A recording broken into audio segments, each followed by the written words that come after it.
Napoleón, del Congreso de Viena, Santa Alianza.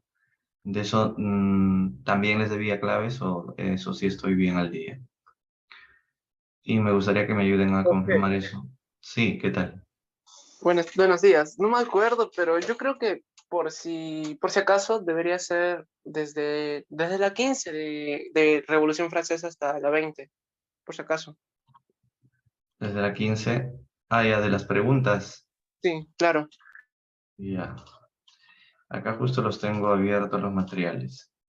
Es que por lo general siempre nos quedamos en las últimas preguntas que no podemos responder o porque ya terminó la hora y tiene que pasar a otra aula. Claro, claro. Ya. Mm, Ya, entonces vamos a ver.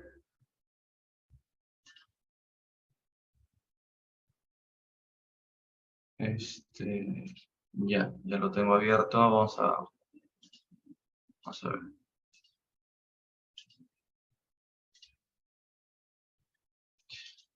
Ya, no sé si aquí ya hemos dado claves. La Revolución Francesa. Bueno, acá voy claveteándoles para los que tal vez no les di. Aquí era la E. Habrá su material de la semana, ¿cuál es esta? De la semana 7, ¿no? Convención Nacional, Revolución Francesa, desarrolló la Constitución. Ya, la 4 sería lo que hizo Napoleón, ¿no? Cuando estableció el Código Civil.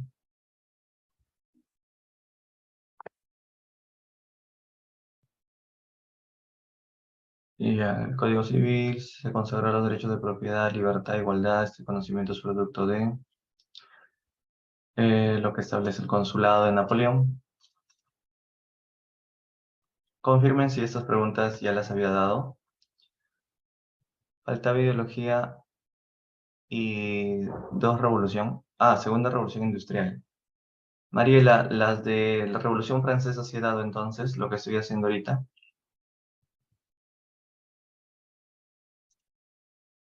Así puedes ver tu material de la semana 7 para que me confirmes si las tienes ya marcadas.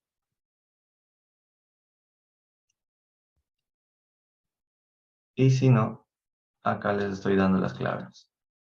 8.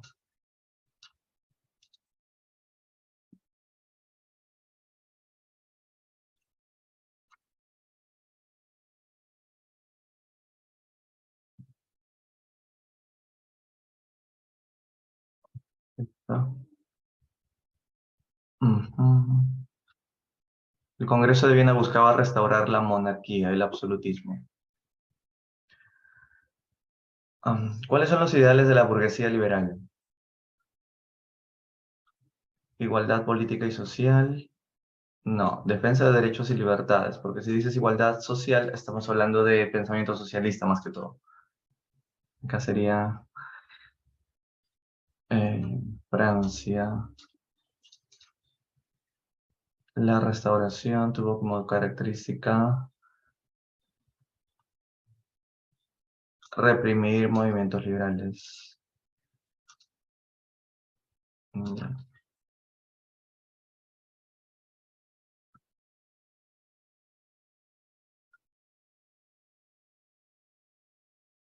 Es la E.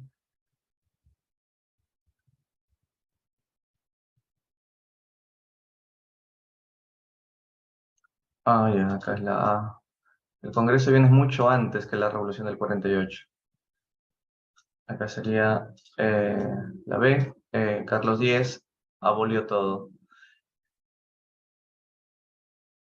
El objetivo del movimiento liberal de España era restablecer la Constitución liberal que fue disuelta por el rey Fernando en el año 14.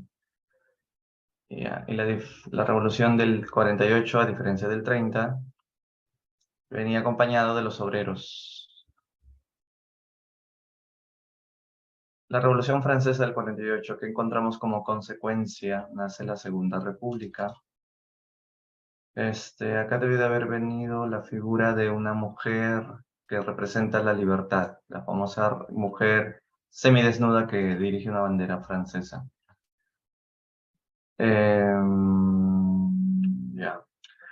El 48 fue un ampliamiento político que abarcó gran parte de Europa, tuvo reivindicaciones sociales y políticas que buscaba consolidar los ideales planteados por la Revolución Francesa, así como democratizar sus sociedades. Dos de estas reivindicaciones fueron la eliminación de los privilegios de los nobles, la protección del derecho a la propiedad privada. La propiedad privada la defiende la burguesía. Un reconocimiento legal de los sindicatos de obreros y abolición de la esclavitud. El reconocimiento legal de las asociaciones de obreros y la ampliación del derecho al sufragio. El establecimiento del derecho al sufragio censitario y el reconocimiento de la libertad de imprenta. Acá sería la D. Al decir eso, hay ideas liberales. Entonces, ahí acababa esa parte. Y faltaba la segunda, ¿no? Que es revolución industrial, ideología e imperialismo. Ya, eso fue de ayer. Ya estábamos aquí. No habíamos dado ninguna clave de acá. Ah, me dijeron que faltaba ideología y revolución 2. Ok, ya vamos con ideología y revolución. Acá. Ya, entonces seguimos. El socialismo científico se diferenció del socialismo utópico al explicar el cambio social a través de el científico de Marx, que sería la lucha de clases, ¿no? Ya. Se desarrollaron ideologías políticas en el siglo XIX, el conservadurismo que plantea defender el absolutismo y censurar a la oposición, o el absolutismo y el orden jerárquico. Entre C y E, ¿cuál podrías decir tú que es la clave de las ideas conservadoras? Sí, yo también digo la E porque la C indicaría que ya existe oposición y el absolutismo en la vida permite la oposición. Entonces, si dice censurar a la oposición, asume tácitamente que hay una oposición y entonces ya no sería muy absolutista el hecho de que haya permitido que haya oposición y luego la censure. 10. Las identidades que tenemos de sentimiento de una comunidad imaginada es el nacionalismo. La división de poderes lo defienden los liberales. Quienes proponen una sociedad de hombres libres sin que haya Estado, sin Estado, son anarquistas. Ya, dentro del socialismo utópico destacan intelectuales como Fourier, que ellos defienden los falansterios, ¿no? Donde hay un apoyo entre burgueses y obreros. La filosofía de Marx era conocido como, la filosofía de Marx era conocido como el materialismo histórico, porque es una filosofía. La dialéctica, materialismo histórico, incluye la dialéctica, tesis, síntesis, perdón, tesis, antítesis y síntesis. Profe, Y ¿y relaciones de producción a qué estaría relacionado? a la economía. Recuerda que cuando Marx habla del motor de la historia es la economía y esa relación de producción es entre empresario y obrero. La relación de producción donde el empresario es el dueño del capital y el obrero solo de la mano de obra. No podríamos decir que es la B porque la pregunta te está hablando de un diagnóstico que viene de un principio de su filosofía. Y este principio filosófico, si tú dices que pueda ser la B, estaría más vinculado a un principio económico. Dentro de su filosofía histórica, Marx habla a contrapuesta de su maestro Hegel, que era más idealista. Marx le da la vuelta al idealismo de su maestro Hegel y propone que la vida está llena de materia. Por eso es que es la materia la razón por la cual hay lucha de clases. O sea, el dinero, los bienes, las mercancías. Esa justamente era la filosofía del materialismo dialéctico también. Por eso en filosofía no sé si les enseñaron tesis, antítesis y síntesis. Eso es consecuencia de la filosofía de la dialéctica. Y la dialéctica se basa en el materialismo, dice Marx. Y eso ya sería más filosófico que la B, que sería más económico. Y ya entonces 15. La revolución industrial fue un proceso trascendental para la consolidación del sistema capitalista. Fue en Inglaterra donde se gestó por primera vez este modelo de producción, debido a que dicho tuvo las condiciones necesarias para su desarrollo. ¿Cuáles fueron las condiciones que tuvo Inglaterra para que desarrolle la revolución? ¿Presencia de absolutismo? No, en Inglaterra no hay absolutismo. ¿El desarrollo de una revolución agrícola? Sí, Hay una revolución agrícola en Inglaterra. Ya. Aplicación de políticas proteccionistas. Los ingleses aplican el proteccionismo. No, los ingleses son liberales. Los ingleses aman comprar materias primas y vender manufacturas. Acumulación de capital privado. Ujú. Bueno, dentro de un pensamiento liberal, el Estado no tiene por qué expropiar nada. Acumulan capital privado los burgueses. Ya, debería ser verdadero, ¿no? Entonces, si es verdadero, sería 2 y 4 y no creo que haya, acá no hay clave 2 y 4. No creo que haya habido un error en la B y esa sea 2. En todo caso, volvemos a la pregunta. Te dice, fue en Gran Bretaña donde se gestó por primera vez este modelo de producción, debido a que dicho tuvo las condiciones. Ok, acá te está diciendo condiciones. Esa es la palabra. Digamos que las condiciones necesarias para el desarrollo sería justamente la acumulación, perdón, la revolución agrícola, que genera el aumento de la población y a la vez genera que surjan los obreros, porque los campesinos migran a la ciudad. La acumulación de capital privado sería posteriormente, más que una condición o un factor para que se desarrolle, sería la consecuencia, ¿no? Porque la burguesía se consolida. Si la burguesía se consolida, entonces sería lo mismo que decir que esta burguesía está acumulando su capital privado. Creo que esta pregunta es bastante, esta propuesta es bastante astuta, por eso solo quedaría la 2 como factor o condicionante de su surgimiento. 16. Uno de los escollos políticos más importantes para la reunificación italiana lo encontramos en Italia había sido partida por el Congreso de Viena en 8 reinos y ellos lucharon para su unificación. Al final se logró unificar todos los reinos y nació la nación italiana. Pero el detalle es que el rey quería someter al papa. El papa nunca estaría de acuerdo con eso y por eso se declaró en huelga de hambre y por eso es que se dice que uno de los escollos va a ser conciliar, ¿no? con el papa para que se someta a las reglas del rey. Por eso acá diríamos que la falta de unidad, la fuerte influencia de la iglesia en la población, el atraso, el dominio de los Habsburgo. Ya. A ver, el atraso económico de las dos Sicilias, la inacción de los carboneros. Los carboneros son los ideólogos italianos. Sería acá, la fuerte influencia, la falta de unidad nacional. La fuerte influencia de la Iglesia sobre la población. Al final fue en el año 29 que Mussolini creó el Vaticano para reconciliarse con la Iglesia Católica. Consecuencia de la reunificación alemana. Alemania estaba en la misma condición que Italia, solo que estaba peor, dividida en 39 estados, llamado la Confederación Germánica, creada por Napoleón I, cuando le llamó Confederación del Rin, y luego ratificada por el Congreso de Viena, cuando la rellamó Confederación Germana. Luego se unificaron. Consecuencia económica de esta reunificación fue...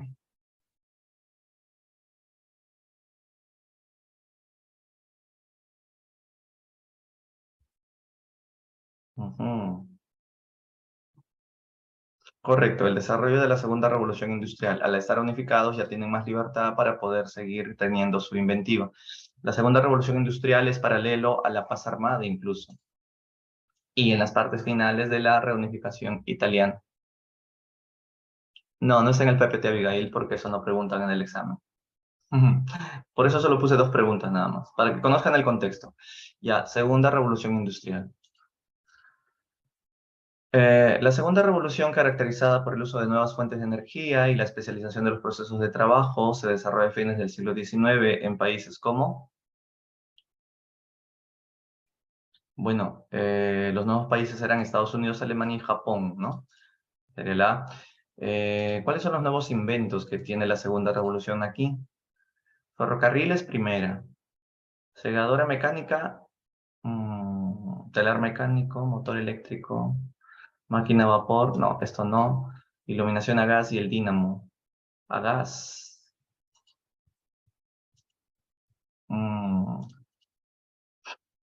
La segadora mecánica y el telégrafo son inventos importantes que venían desde la primera, solamente que en la segunda va a ser mucho más tecnificado. Por ejemplo, el telégrafo antiguamente era para mandar mensajes y en la segunda se tecnifica con el código Morse.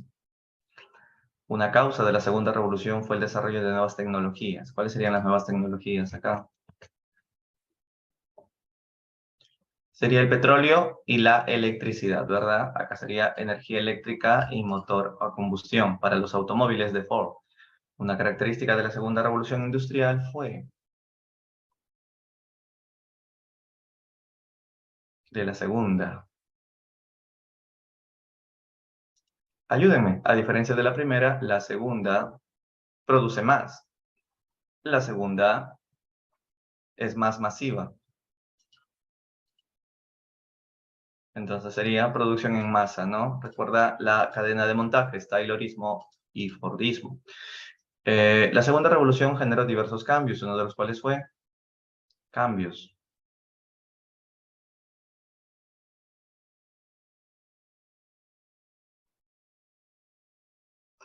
El uso masivo de acero y petróleo. No te olvides que la industria siderúrgica también va a desarrollar. No, ¿por qué dirías que la 21 es la C? El mercantilismo es típico de la edad moderna, que consiste en acumulación de metales preciosos. Cuando tú acumulas metales preciosos, no estás invirtiendo, no estás haciendo industria ni capitalismo. El mercantilismo es una fase previa al capitalismo. Y el capitalismo luego evoluciona a imperialismo. 23. Característica de la segunda revolución. Correcto, Yandy, es proteccionista, es cierto. Una característica de la segunda revolución desarrollada entre estos años fue, dímelo tú, por favor.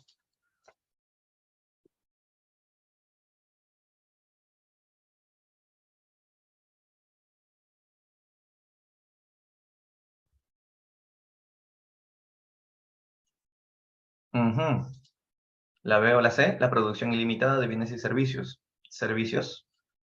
Servicios es cuando tú brindas una oferta de trabajo, ¿no? La revolución es producir, producir, producir principalmente. Y si dices la C, la industria descentralizada, claro, porque hay transnacionales, ¿cierto? Si hay transnacionales, entonces la industria está descentralizada. No puede haber otra clave que pueda decir algo parecido a la C, pero mucho más estilizado. Sí, pues yo también diría que es los oligopolios, ¿no? Es como monopolio, pero en chiquito, ¿no? Recuerda que por eso es que las empresas se vuelven, las transnacionales son oligopolios. No sé si eso en economía les han contado todavía, pero va por ahí. 24. Fenómenos sociológicos y políticos que impactaron en el mundo. Dos de estos fenómenos durante las revoluciones industriales fueron sociales y políticos.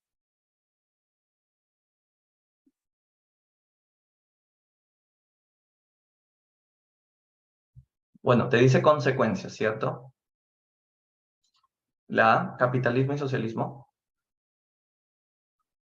Mm, Fenómenos sociológicos y políticos. Pero el capitalismo es un fenómeno económico, no es ni sociológico ni político.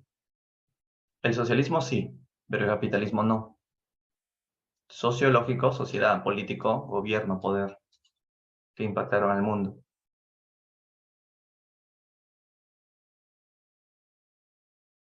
Sí, la C. Nacionalismo es político, imperialismo también es político, va vinculado un poco con lo económico, van de la par, ¿no? Y sociológico, porque la sociedad se convierte en un robot de matar gente con tal de hacer quedar bien a tu país. Esos son los sentimientos nacionales. Durante el siglo XIX también hubo una guerra entre México y Estados Unidos. ¿Quién ganó? Estados Unidos le quitó a México, Texas, California, y con el Tratado Hidalgo-Guadalupe se establece que México le entrega a Estados Unidos California, Nuevo México y Texas. Algo que luego, en la Primera Guerra Mundial, Alemania le va a decir a México, únete a nosotros, te ayudamos a recuperar tus territorios mexicanos, pero ayúdame a derrotar a los Estados Unidos. Estados Unidos, enterado de eso, le declara la guerra a Alemania y se mete a la Guerra Mundial. 26.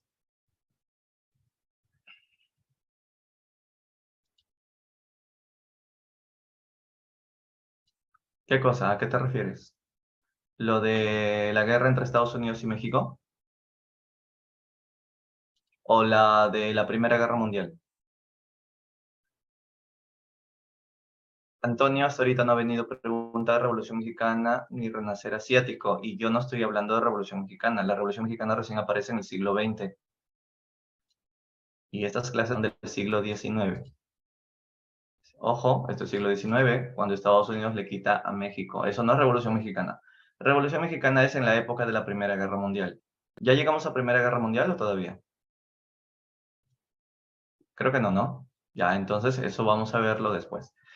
Decíamos que Bismarck, como jefe del nuevo Estado alemán, desarrolló una compleja sistema de alianzas entre las potencias europeas.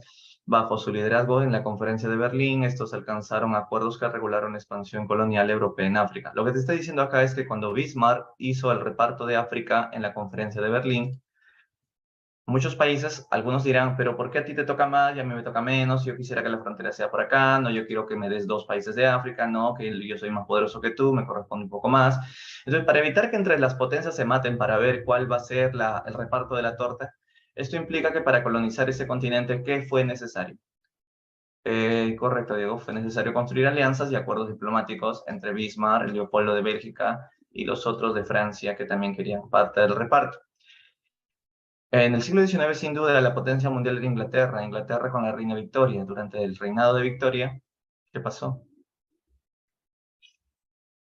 Sencillamente, como dije que era la primera potencia, también tenía la mayor cantidad de colonias en el mundo. Si en el siglo XIX ya no es primera revolución, en el siglo XIX segunda revolución industrial, y en la segunda revolución industrial es Alemania, Japón y Estados Unidos las potencias. Estamos hablando de la reina Victoria, insisto, siglo XIX, entonces... Ah, perdón. La reina Victoria gobierna desde 1890 hasta 1900, fines del siglo XIX y también siglo XX. Entonces sería más principalmente el estructuró el más extenso imperio colonial. No te olvides, recién en el siglo XX Estados Unidos va a ser la potencia mundial por las guerras mundiales. Hasta antes de las guerras mundiales, siglo XIX, era Inglaterra, desde el siglo XVIII incluso. El desarrollo de la conferencia de Berlín que propició, bueno, la conferencia de Berlín, donde al África se la repartieron como un pastel. Consecuencia del imperialismo del siglo XIX fue,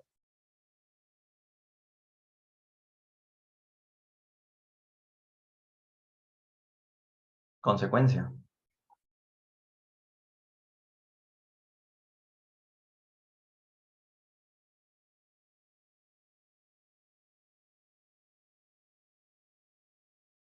El desarrollo de las naciones colonizadas, no, las colonias cómo van a desarrollar. La consolidación de la hegemonía mundial de Estados Unidos, todavía, en las guerras mundiales recién. El desigual desarrollo económico entre las potencias industriales y el menor desarrollo de sus esferas coloniales. Así es. Acá.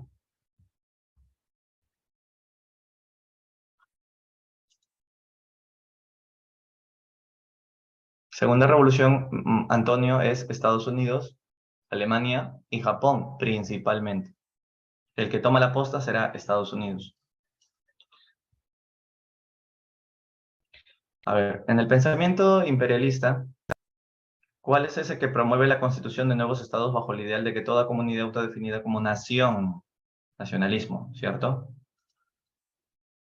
Sin embargo, su doctrina también justificó en parte el proceso llamado, el cual significó el predominio político y económico de las potencias europeas sobre otras regiones. Si un país invade otro país, ¿qué está haciendo? Colonias. Este movimiento también motivó actos es decir, desprecio y hostilidad a otros pueblos que consideran inferiores. Xenofobia. En el contexto del darwinismo social, recuerda, los europeos y los africanos. Ya. ¿Se acabó ahí? Se acabó, chévere. Bueno, entonces con eso terminamos HU y ahora sí oficialmente viene tu profe HP. Nos vemos hasta el próximo viernes.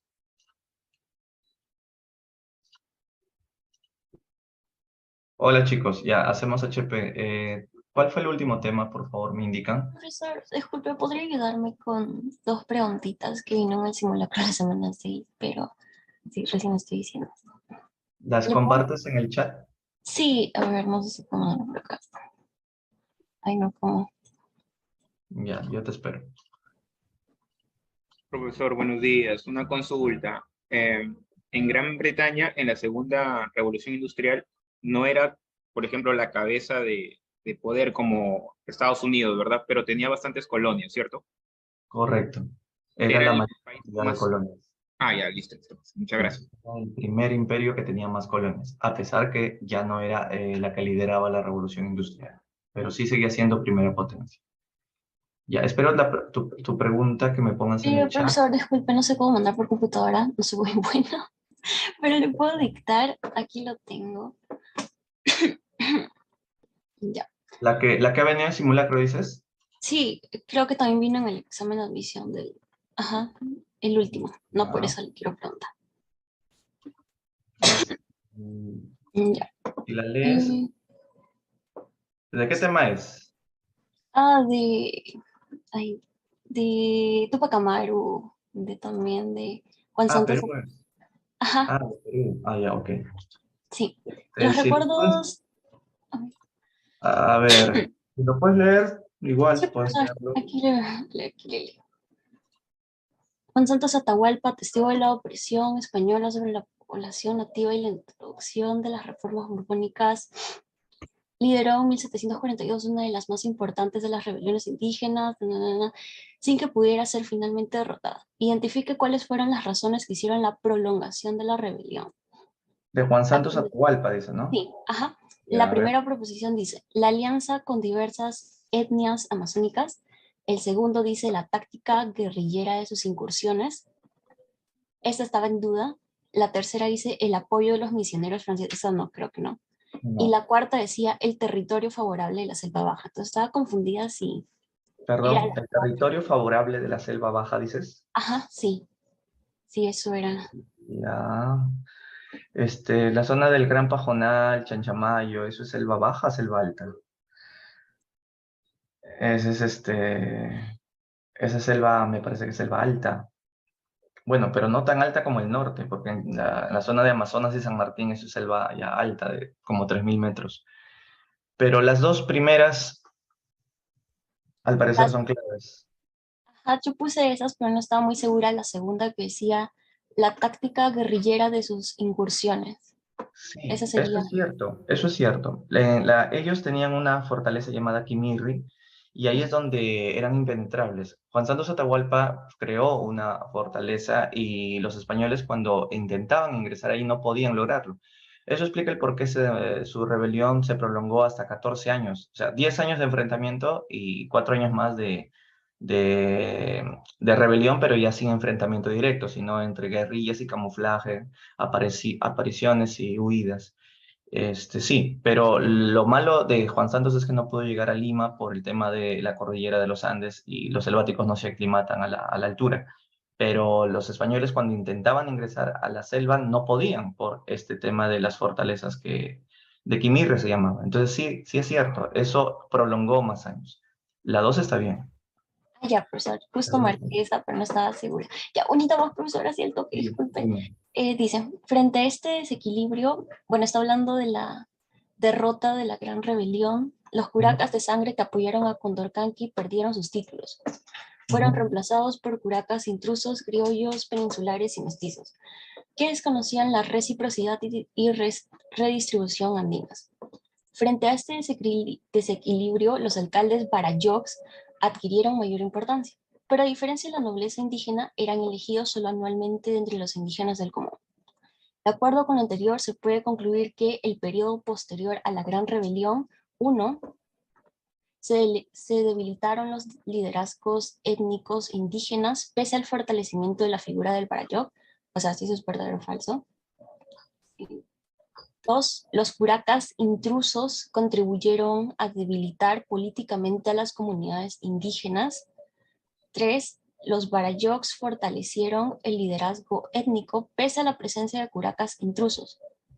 4, los Barayoks buscaron reemplazar a los curacas de sangre sin lograr compensar su prestigio y fuerza. ¿Cuáles de esas son verdaderas o falsas?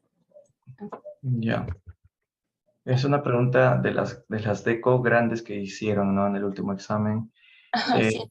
Te habla de los Barayoks. Ya, a ver, un segundo. Justo lo tengo acá, esa pregunta, ¿eh? Lo voy a compartir. Lo tienes, Para... lo Sí, lo compartiría, tengo. pero no sé cómo. Ahorita lo comparto. Ya, pues. Gracias. A ver, acá lo tengo. Ya, ahí va. Esta es, ¿no? Sí, ajá, eso es. Ya, esta es. Mira, analicemos esta pregunta. Dice, luego de la derrota de Tupac Amaru, los curacas de sangre que apoyaron a Condor Canqui perdieron sus títulos. Ya. O sea, ¿quiénes perdieron sus títulos de nobleza inca? Los curacas, descendientes de incas, como Condor Canqui también lo fue, pero en castigo perdieron sus títulos los indios nobles.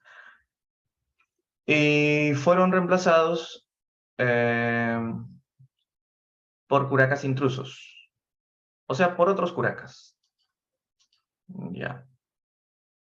Y estos curacas intrusos serían criollos, peninsulares y mestizos. Entonces, estos criollos, peninsulares y mestizos hacían la finta de que yo soy el nuevo curaca, pero es llamado intruso porque no son de origen andino. Y como ellos eran españoles o de origen no andino, desconocían la reciprocidad y la redistribución.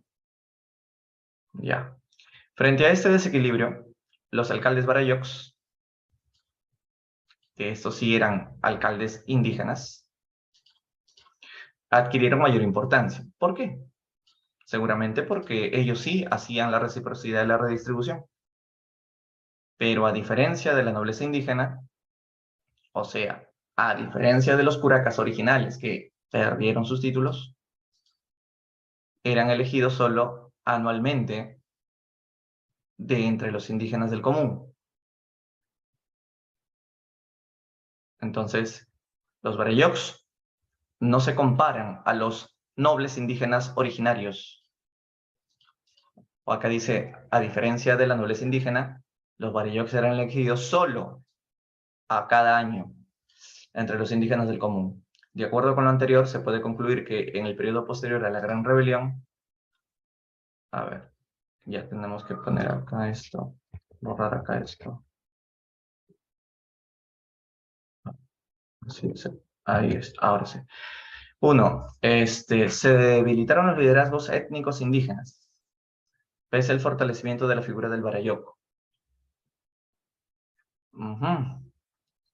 Se debilitaron los liderazgos étnicos indígenas. ¿Quiénes son los líderes étnicos indígenas? Serían estos curacas intrusos, ¿cierto? Se está refiriendo a ellos. No creo que se refieran a los curacas originarios, porque ya está tácitamente, te dice que perdieron su nobleza. Entonces, se debilitaron los liderazgos étnicos indígenas, pese al fortalecimiento de la figura del Barayoco. ¿Y esto a qué se debe? A que el Barayoco adquirió más importancia. Acá lo dice. ¿Podría ser verdadero? Podría ser. Luego dice 2. Los curacas intrusos, los que no son indios, contribuyeron a debilitar políticamente a las comunidades indígenas. ¿Eso es cierto? Debilitaron políticamente a las comunidades indígenas. ¿Los curacas eran o no eran de hacer reciprocidad? Los curacas dicen que no eran de hacer reciprocidad. Y si no hay reciprocidad, ¿qué pasa con una comunidad? ¿Se fortalece o se debilita en sus lazos solidarios de apoyo mutuo? Pues se debilitan, porque si tú pierdes la reciprocidad, entonces la sociedad también pierde su naturaleza solidaria, ¿no? De ayuda mutua. Entonces, también podría ser. Pues, cuando ustedes vayan analizando así las preguntas en el examen, van tanteando. Puede ser, todavía no lo confirmen, hasta leer todo. Los Barayocs fortalecieron el liderazgo étnico pese a la presencia de curacas intrusos. Fortalecieron el liderazgo étnico.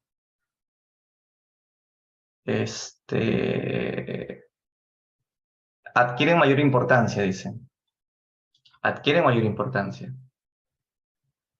Pero esa importancia a pesar de que existe, una cosa es que sean importantes y otra cosa es que su poder se fortalezca a comparación de los curacas intrusos. Bueno, los curacas intrusos habían venido a reemplazar a los curacas originarios. Y los barayoks adquieren mayor importancia, pero acá hay un enlace. A diferencia de la nobleza indígena, eran elegidos solo anualmente entre los indígenas del común. Lo que significa que a cada rato los elegían y había una inestabilidad política, desestabilidad política, mejor dicho. Normalmente los curacas gobiernan más de un año. Estos a cada rato los están eligiendo cada año, entonces como que cambia la cara cada año y un poco incomodidad genera en eso. Entonces los Barayok fortalecieron el liderazgo étnico, pese a la presencia de curacas intrusos. Se puede decir que los curacas intrusos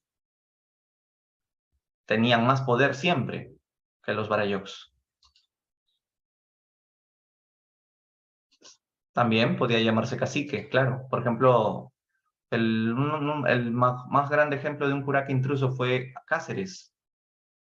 Cáceres era el dueño de una hacienda y él no era indio puro, él era un mestizo, ¿no? Curacas intrusos, ¿no? Cáceres, Iglesias, todos los que fueron a la guerra con Chile y por eso los indígenas morían por ellos, ¿no? Ellos eran los gamonales. Entonces yo digo que la 3 tal vez sea falsa.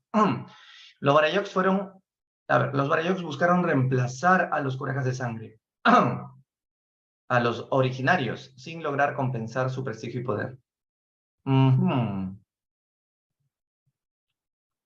Buscaron reemplazar a los curacas de sangre. Entre un originario curaca noble, descendiente directo de un rey inca, comparado con un Barayok, se puede decir que logró compensar su prestigio y poder. Acá dice, los Barayok buscaron reemplazar a los curacas de sangre sin lograr compensar su prestigio y poder.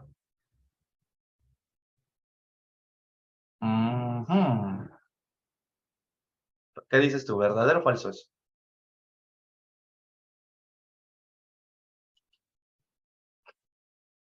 Los Barayoks buscaron reemplazar a los curacas de sangre sin lograr compensar su prestigio y poder.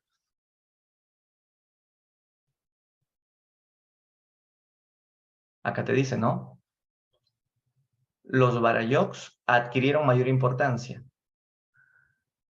pero a diferencia de la nobleza indígena, eran elegidos solo anualmente, de entre los indios del común.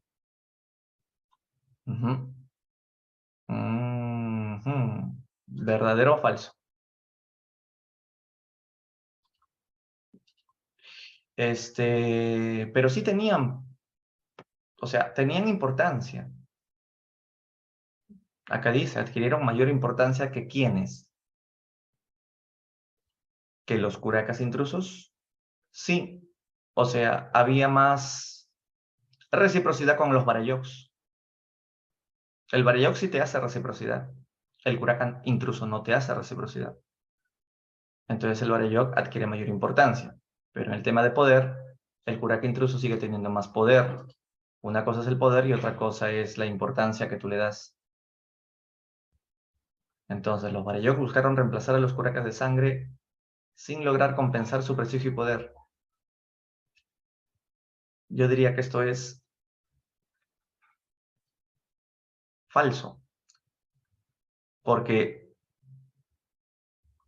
los Barayoks reemplazaron o intentaron competir no con los curacas originarios que fueron destituidos, sino con los curacas intrusos. Acá te dice, por eso adquirieron mayor importancia. Acá te dice que no lograron compensar su prestigio y poder. Yo diría que es falso porque sí lograron, porque el Barayok sí hace reciprocidad y redistribución. Sí lo hace. Nunca llegaron a reemplazar a los curacas de sangre, eso es verdad. Buscaron reemplazarlos, pero no lograron compensar el prestigio. fueron caciques y caudillos. Es cierto, Antonio. Caciques y caudillos, eran gamonales. Entonces sería acá la clave 1 y 2. 1. Se debilitaron los liderazgos étnicos indígenas pese al fortalecimiento de la figura del Barayoc. Claro, o sea, los liderazgos étnicos indígenas de los originarios. Y 2. Los curacas intrusos contribuyeron a debilitar políticamente a las comunidades indígenas. Los curacas intrusos debilitaron a las comunidades por el tema de los lazos de reciprocidad y redistribución. Profesor. Gracias, profesor. Justo marqué esa, pero no estaba segura si era esa. Gracias, profesor. Muchas gracias, Ya, porque está ya bien. retrasé un poquito su clase, pero gracias. No, estas son preguntas que están haciendo en San Marcos.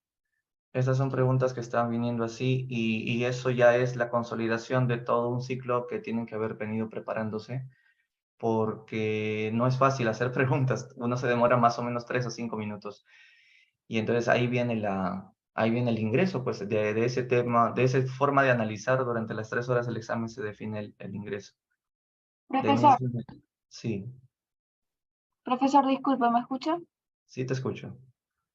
Profesor, disculpe, el enunciado número 4 en el que menciona que los Barayoks adquirieron mayor importancia, no sería correcto. Los Barayoks buscaron reemplazar a los curacas de sangre sin lograr compensar su prestigio y poder. A ver, vamos a volver a leer.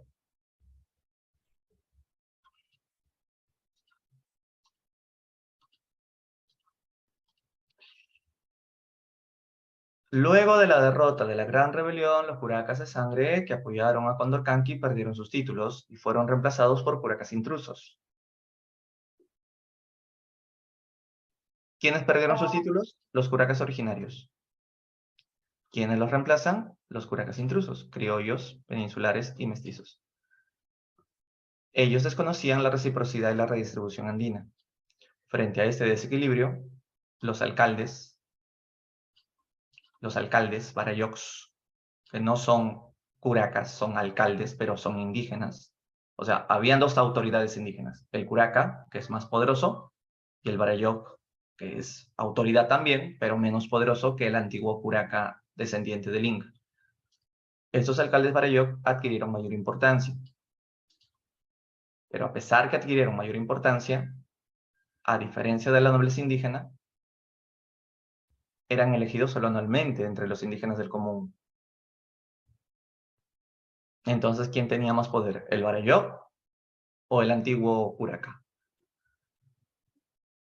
Profesor, lo que yo entiendo es que, digamos, al ser desplazados los curacas de sangre por curacas intrusos y ante la incapacidad de estos por el desconocimiento que tenían, pues los Barayoks tuvieron que intervenir, pero ya que solamente era anualmente, no lograron cumplir. Y eso dice literalmente en la 4. ¿Y quiénes eran los que seguían teniendo el poder? Los curacas intrusos. Porque ellos, al reemplazar a los curacas de sangre, los curacas intrusos son los que tienen más poder, a pesar de que el alcalde Barayoc es el que empieza a tener importancia porque practica reciprocidad y redistribución. Acá dice, los Barayocs buscaron reemplazar a los curacas de sangre, sin lograr compensar su prestigio y poder.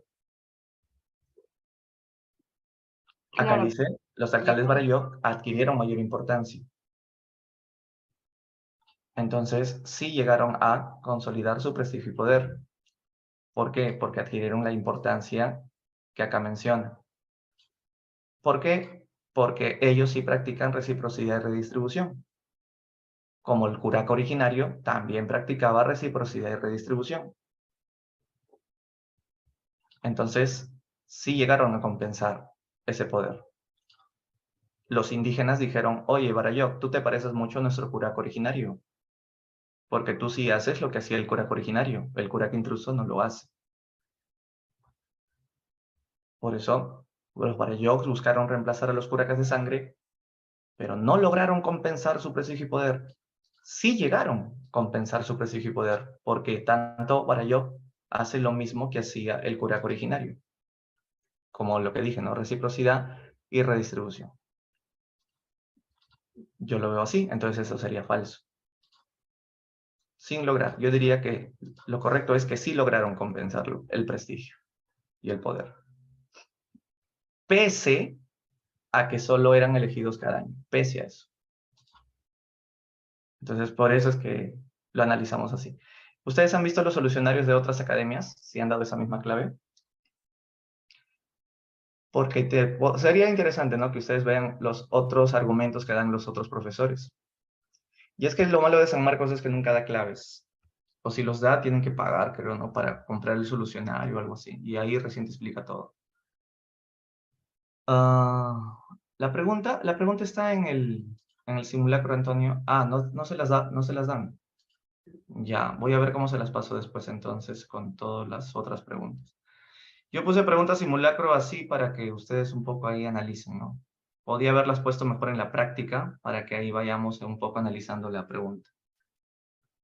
Ya, se la envío a coordinación en el WhatsApp. Profesor, Sí. al chat le envié una pregunta. ¿Me puede ayudar, por favor? Ya, pero nos estamos arriesgando a que se nos va la hora con el tema de hoy. Por mí normal. Pero si quieres, normal. O sea, lo que pasa es que después tal vez se me quede corto el tiempo para la clase y no sé, sería mejor para que me envíes todas tus dudas con coordinación y por WhatsApp ya después te lanzo la clave de tu duda. No sé si estás de acuerdo. Un seminario, dice. Seminario antes del examen puede ser. Entonces se le envío a la Cordi para que usted lo Sí. resuelva y luego le envía. Sí, te envío la clave que yo veo que es correcta. Ya. Ya, entonces hacemos la clase de hoy. Vamos a compartir. Confirmen entonces, ¿semana 7 o semana 8 estamos? Semana 8, militarismo. Ya, militarismo. ¿Ya hicimos independencia? ¿Dimos claves de la independencia la última vez? Asumo que sí. Asumo. A ver, un rato voy a salir de acá y voy a buscar mi PPT de República. Profesor, ¿se pueden comprar los solucionarios de la OCA? Que yo sepa, sí.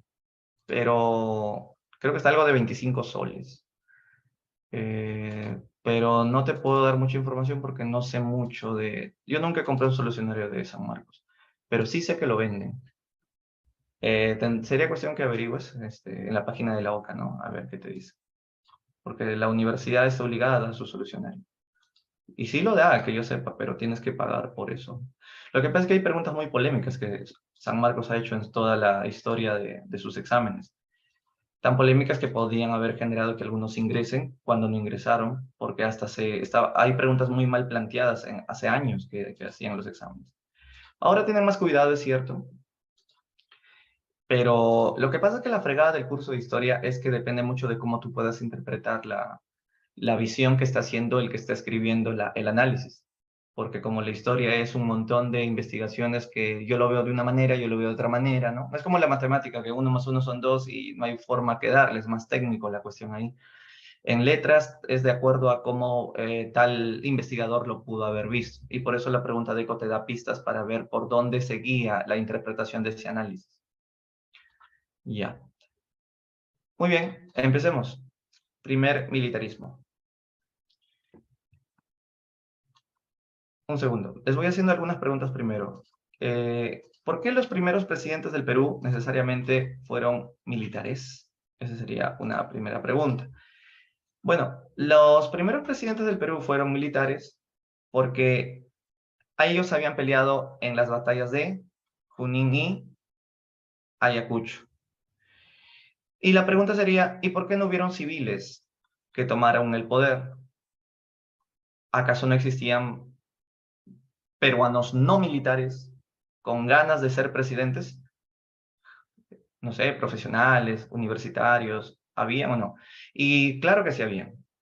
Sí habían, pero no se sentían capacitados para gobernar el Perú.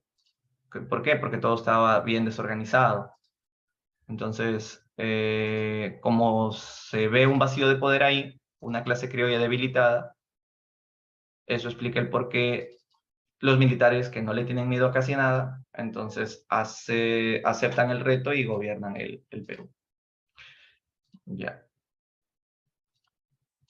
Un segundo, ahora sí comparto ya, y ahora sí. Ya, esa sería una primera pregunta que te va a venir posiblemente. Ya, otra vez, ¿por qué los primeros presidentes fueron militares? Dos respuestas analíticas. Uno, porque habían peleado en las guerras de Junín y Ayacucho y consideraban que era el premio que merecían tener. Y dos, porque no existía una clase civil preparada con partidos políticos para que puedan asumir el reto de gobernar. Bien, ¿qué características presenta la República Peruana? Políticamente hablando, vamos a tener muchos golpes, mucha inestabilidad, los gobiernos van a durar muy poco, muy poco. En 40 años de república se estima que el Perú tuvo 20 presidentes, o sea, un presidente por 2 años, más o menos, eso es lo que se estima. Y vamos a tener militares o caudillos, no, el caudillo, ¿qué cosa viene a ser? El caudillo es el presidente que considera de que el Perú es suyo y que las decisiones que él tome no necesita consultarle al pueblo. Considera que los asuntos que son públicos, él considera que son privados, ¿no? Eso se llama patrimonialismo. Y por el otro lado, también va a haber diferencias entre un modelo liberal y un modelo conservador. Los militares también van a ser liberales, y los militares liberales son débiles de carácter. Un militar liberal piensa que el gobierno debe de durar solo 4 años, que el Congreso tiene que dominar al presidente. El presidente acepta someterse a las investigaciones del Congreso. Los militares liberales proponen una descentralización, una república federal, ¿no? Que voten todos, no pena de muerte. Son burgueses, ¿no? Los liberales son intelectuales, hay militares, como digo, también liberales, y están a favor o en contra de la Iglesia Católica. Bueno, en HU creo que les hablé también de estas ideas liberales, ¿no? Están en contra de la Iglesia Católica, proponen una libertad donde la Iglesia no se mete en asuntos políticos, los liberales proponen división de poderes y defensa de la propiedad privada. En el caso de los conservadores, estos peruanos consideran que el gobierno debe durar 6 años, son más autoritarios, pueden ir a la reelección, sí a la pena de muerte, consideran de que el ejecutivo tiene que tener más fuerza que el legislativo. Los conservadores entonces creen que Lima debe de gobernar todo, creen en una república unitaria, o sea, en una centralización. Los conservadores autoritarios entonces tienen este pensamiento más de considerar que los lazos con la Iglesia Católica siempre van a ser fuertes, incluso si hay que poner orden para lograr y garantizar la paz en el Perú, y para eso hay que matar, pues hay que matar, ¿no? Si para garantizar la paz y el orden en las calles hay que disparar, pues que se dispare, dicen los conservadores. Bien, en lo económico también va a haber ideas liberales y conservadoras a través de 2 modelos, el modelo de economía abierta o librecambista y el modelo de economía cerrada o proteccionista, ¿no? Entonces, va a haber 2 modelos importantes, ¿ya? Y eso justamente es lo que va a generar muchos problemas políticos. Normalmente los golpes de Estado van a ser en apoyo a modelos económicos y a grupos de poder económico que no necesariamente están en Lima. Los grupos de poder económico están fragmentados y descentralizados, ¿no? Por ejemplo, Pierola defendía los intereses de Arequipa, Pardo defendía los intereses de Lima, Iglesias en la guerra con Chile defendía los intereses de sus hacendados en Cajamarca.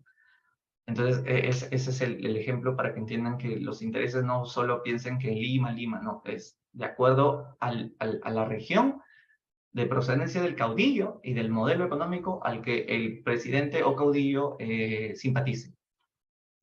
Entonces, en base a eso va a haber guerras civiles, ¿no? Las guerras normalmente es la prolongación de la política, ¿no? Y los modelos económicos generarán también conflictos entre nosotros.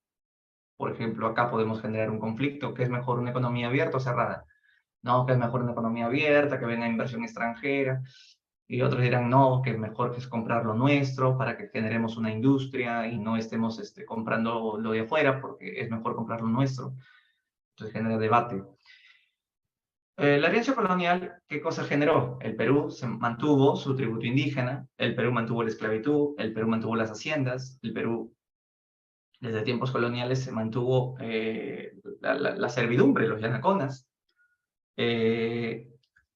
O sea, hay muchas cosas que se van a conservar de la colonia y que en la República se van a mantener. Claro, porque hasta las mujeres no van a votar, ¿hasta cuándo? Hasta Odría, ¿no?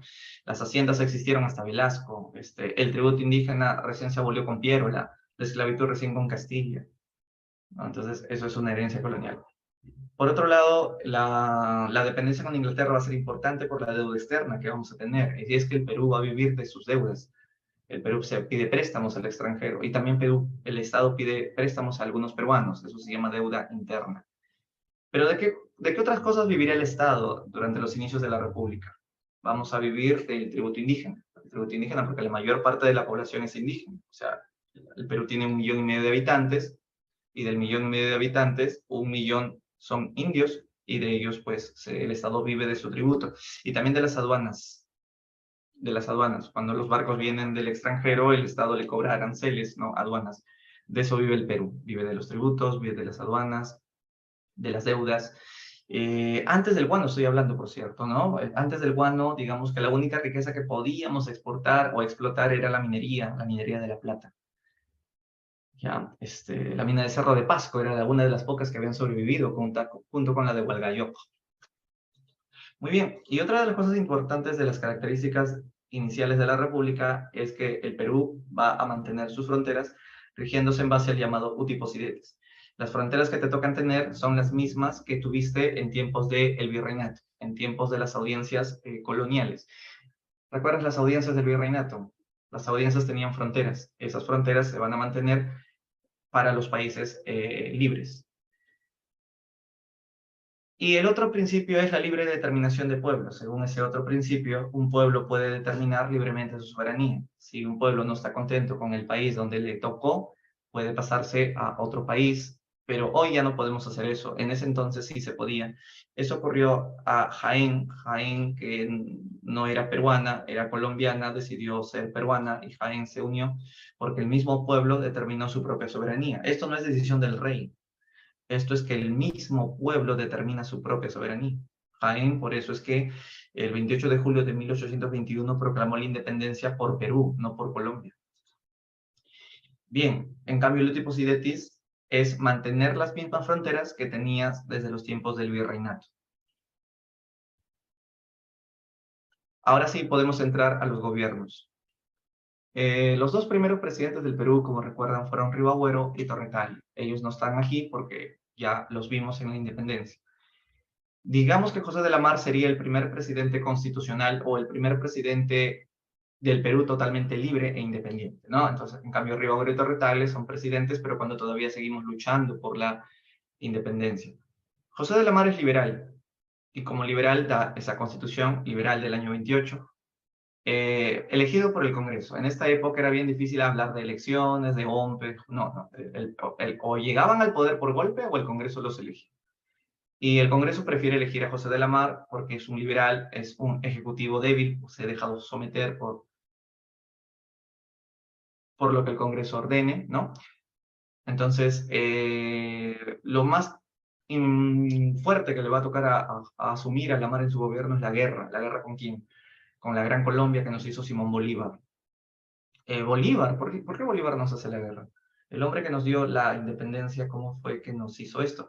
Bolívar quiere invadir Perú porque quiere volver a gobernar el Perú, porque recuerda que Bolívar gobernaba 3 países en la llamada Federación de los Andes, la Gran Colombia, bueno, acá borra Ecuador, todavía no existe Ecuador ni Colombia, todo esto era la Gran Colombia, Perú y Bolivia, todo esto era la Federación de los Andes. Como Bolívar se había ido a su país y prometió volver, ¿qué hicimos para que no vuelva? Pusimos a la mar. Pero en Bolivia gobernaba Sucre, que era pues brazo derecho de Bolívar, entonces es como que Bolivia estaba dominada por Bolívar y claro, en Colombia, por supuesto, por Bolívar también. En cualquier momento Bolívar nos invade por arriba y Sucre desde Bolivia nos invade por abajo. Sucre, en nombre de Bolívar, nos quiere invadir por el sur. Perú astutamente por eso invade Bolivia, para botar a Sucre del poder. Y cuando Perú hace eso, Sucre se queja con Bolívar y Bolívar ahí nos declara la guerra. Incluso nos intentaba quitar Tumbes, Jaén y Maynas porque quería que la Gran Colombia sea mucho más grande. La guerra la perdimos.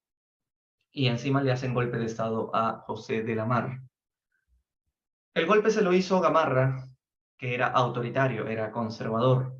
Es en su gobierno que se firma la paz con la Gran Colombia, el Tratado de la Reagual. En ese tratado perdimos definitivamente Guayaquil. Guayaquil se lo entregamos a la Gran Colombia, ¿no? Y la Gran Colombia promete que ya no nos haría más guerra, como con Bolívar.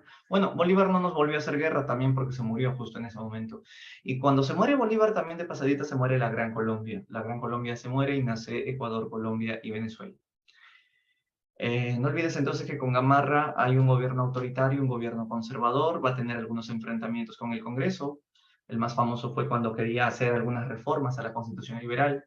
Claro, como es autoritario, él quiere hacer algunos cambios más dictatoriales. Esto no se lo permite Francisco de Paula González Vigil, que le dijo la famosa frase: yo debo acusarlo, yo lo acuso. A Gamarra, claro que le han intentado hacer muchos golpes de Estado, pero su esposa, la mariscala, defendía a su esposo y por eso pasó a la historia como la señora presidenta, una mujer de armas tomar. Hasta aquí se puede hablar de dos debates importantes que ha tenido la historia del Perú. El primer debate de la República es el que hizo el Congreso entre qué es mejor, una república unitaria o una república federal. A ver, ayúdenme ustedes, ¿qué dicen los liberales? ¿Qué prefieren? ¿Una república unitaria o una república federal? Si fueras liberal, ¿qué propondrías? ¿Qué defenderías? Escríbemelo, dímelo.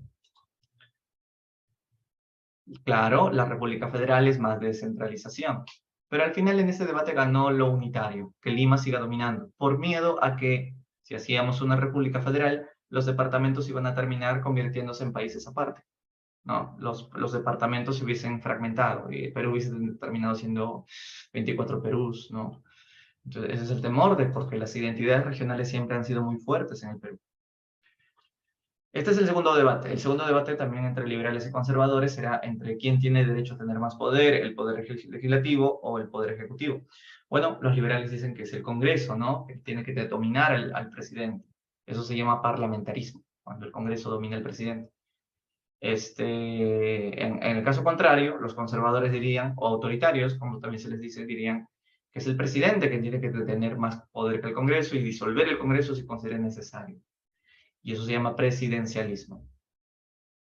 Ustedes saben por cívica o educación cívica ¿qué modelo hoy día vivimos? ¿Un modelo parlamentarista o presidencialista? En los tiempos actuales. ¿Quién tiene más poder actualmente? ¿Presidente o Congreso? Lo que podemos decir es que lo que tenemos es un presidencialismo parlamentarista. Si bien el presidente está ahí, lo que últimamente ha ocurrido en los últimos 20 años es que el Congreso ha estado ahí vigilando y hostigando incluso.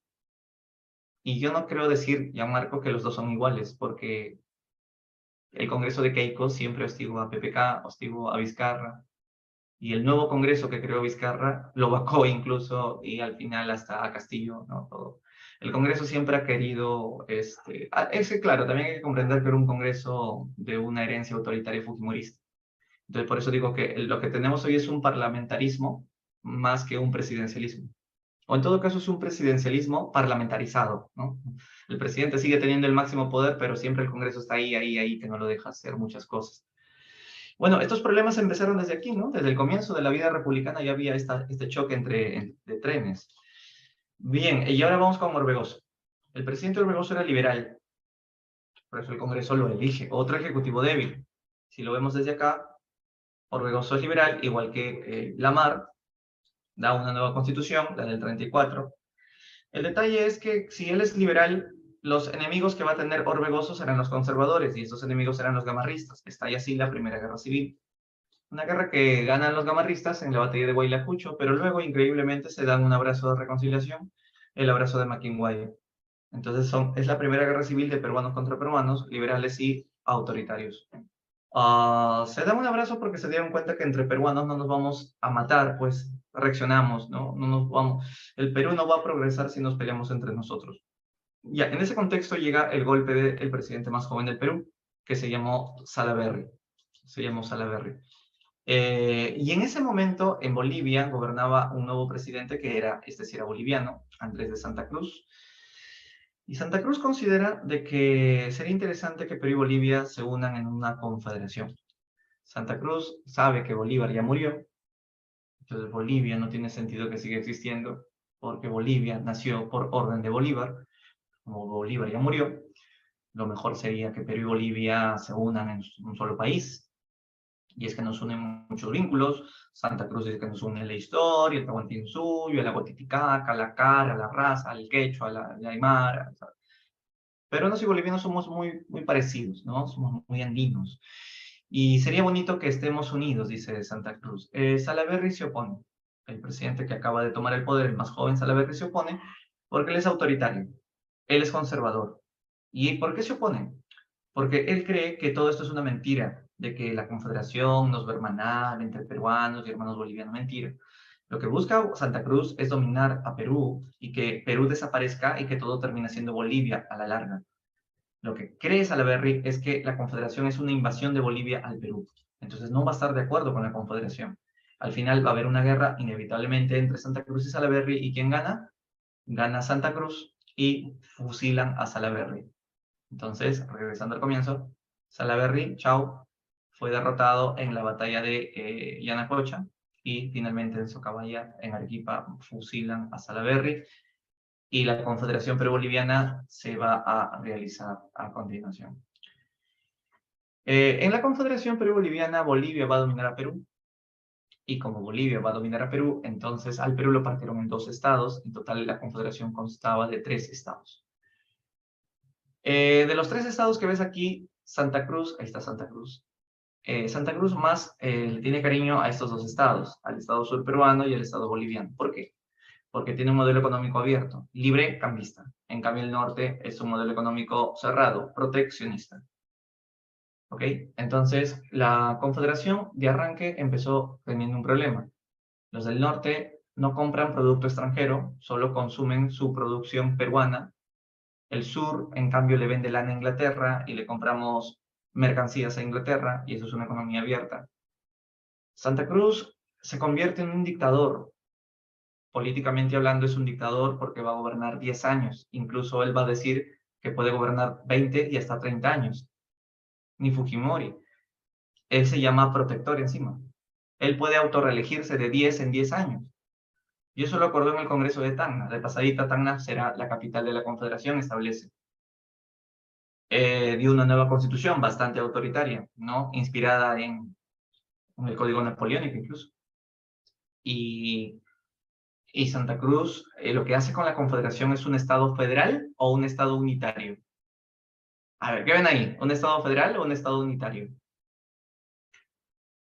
Aquí lo que vemos es que cada Estado va a tener su propio gobernante, su propia bandera, su propia capital.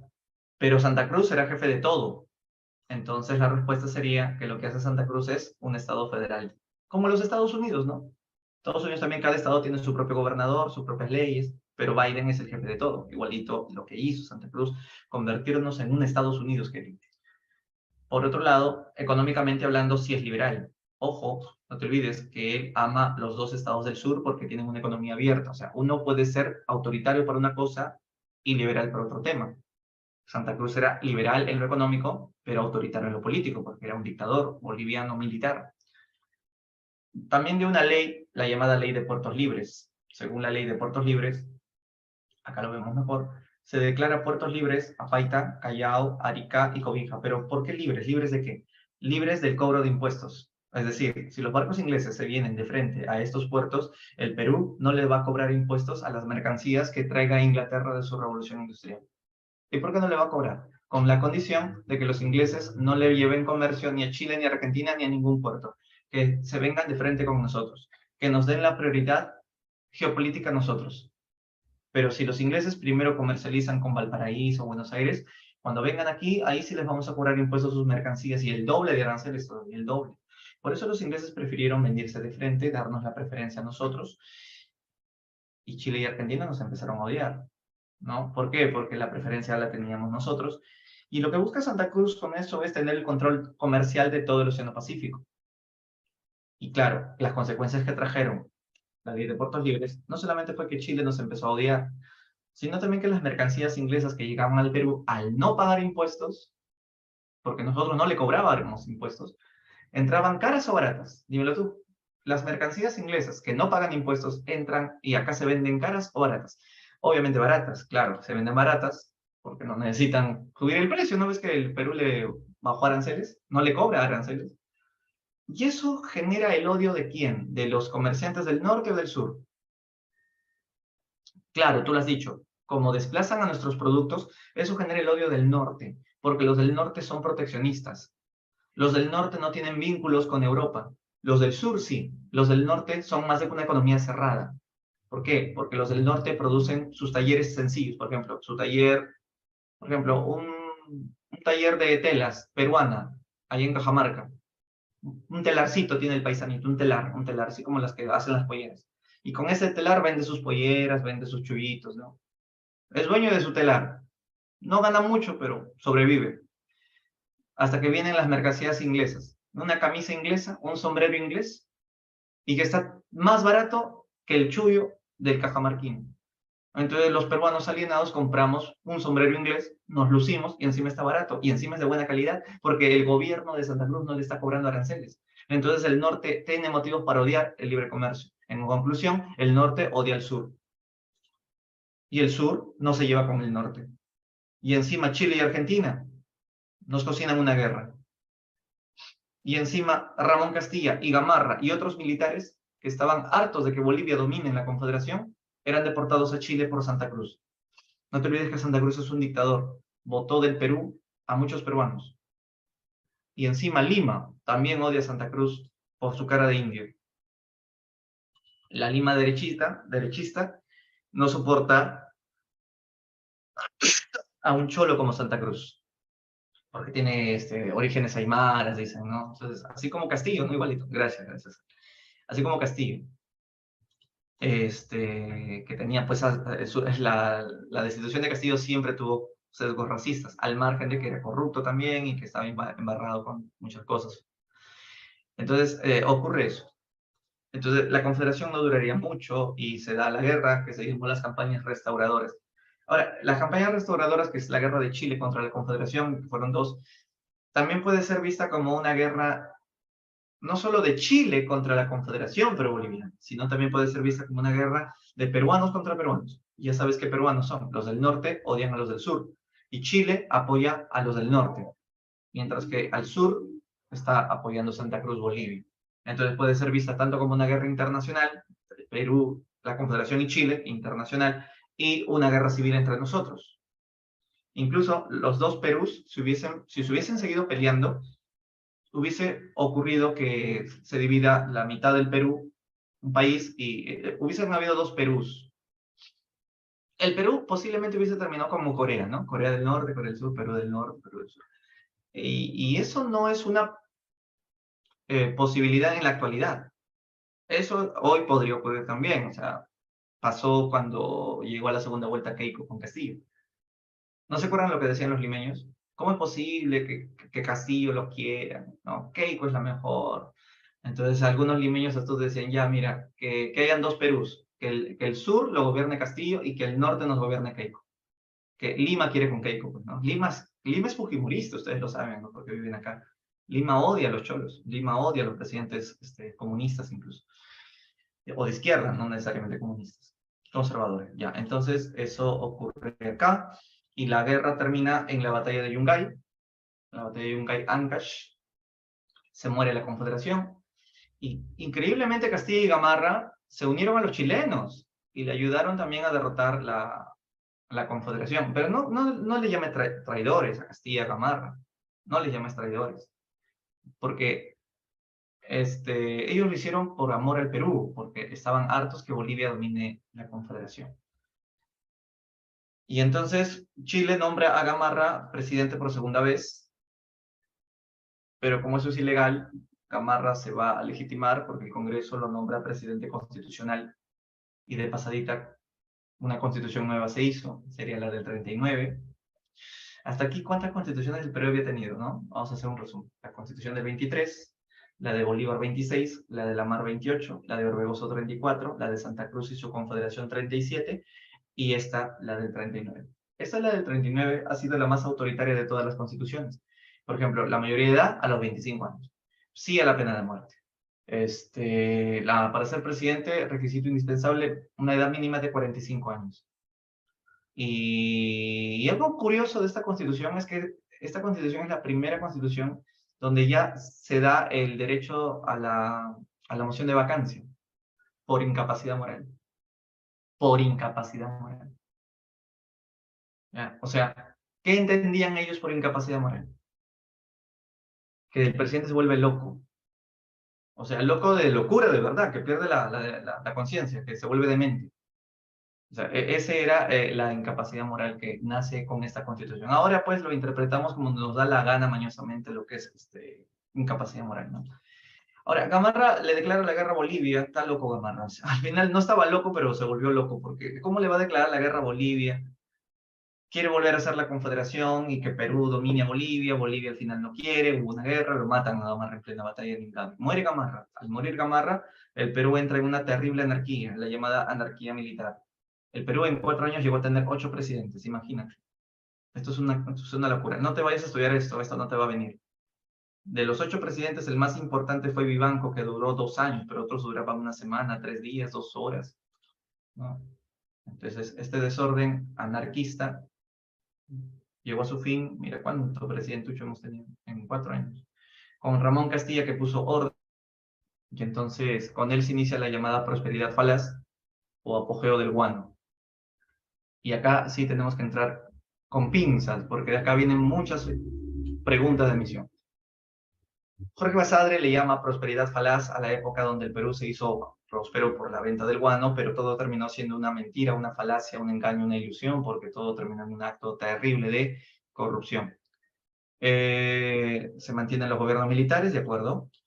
¿En qué se gastó la plata del guano? En aumentar la burocracia civil y la burocracia militar, ¿no? O sea, en hacer millonarios a los civiles y también a los militares. En tercer puesto, en gastos en los ferrocarriles que hicieron en el gobierno de Balta, y así, y también en pagar la deuda interna, pagar a los amos porque liberen a los esclavos. Y lo demás en hacer pues alumbrado a gas, barcos de guerra, ¿no? Bibliotecas para San Marcos, esas cosas.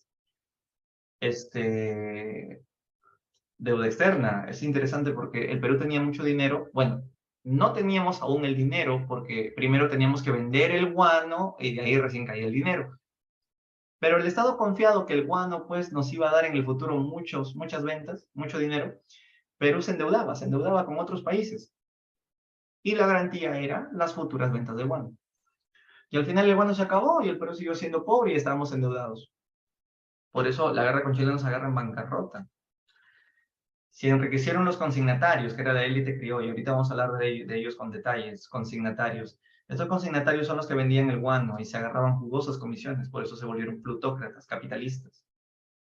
Llega la migración china y la migración europea también, ¿no? Castilla abolió el tributo y la esclavitud en un contexto de revolución que veremos en un momento también. Y el Perú tenía presencia internacional a tal punto que Lima fue la sede del primer congreso americanista. Y por eso existen embajadas y consulados. Bueno, ¿qué país nos compraba guano? ¿Te acuerdas? HU. Primera revolución industrial, revolución agrícola. ¿Qué país nos compraba el guano? Los ingleses, por supuesto. Así fue como nos compraron 12 millones de toneladas de guano, que era todo lo que el Perú tenía. Y nos dieron muchísimo dinero. Tanto dinero que eso alcanzaría para pagar hoy la deuda externa de Latinoamérica. El guano era un fertilizante muy fácil de explotar, porque simplemente tenías que ir a la isla, meter en el costal el guano, tirarlo al barco y lo vendes.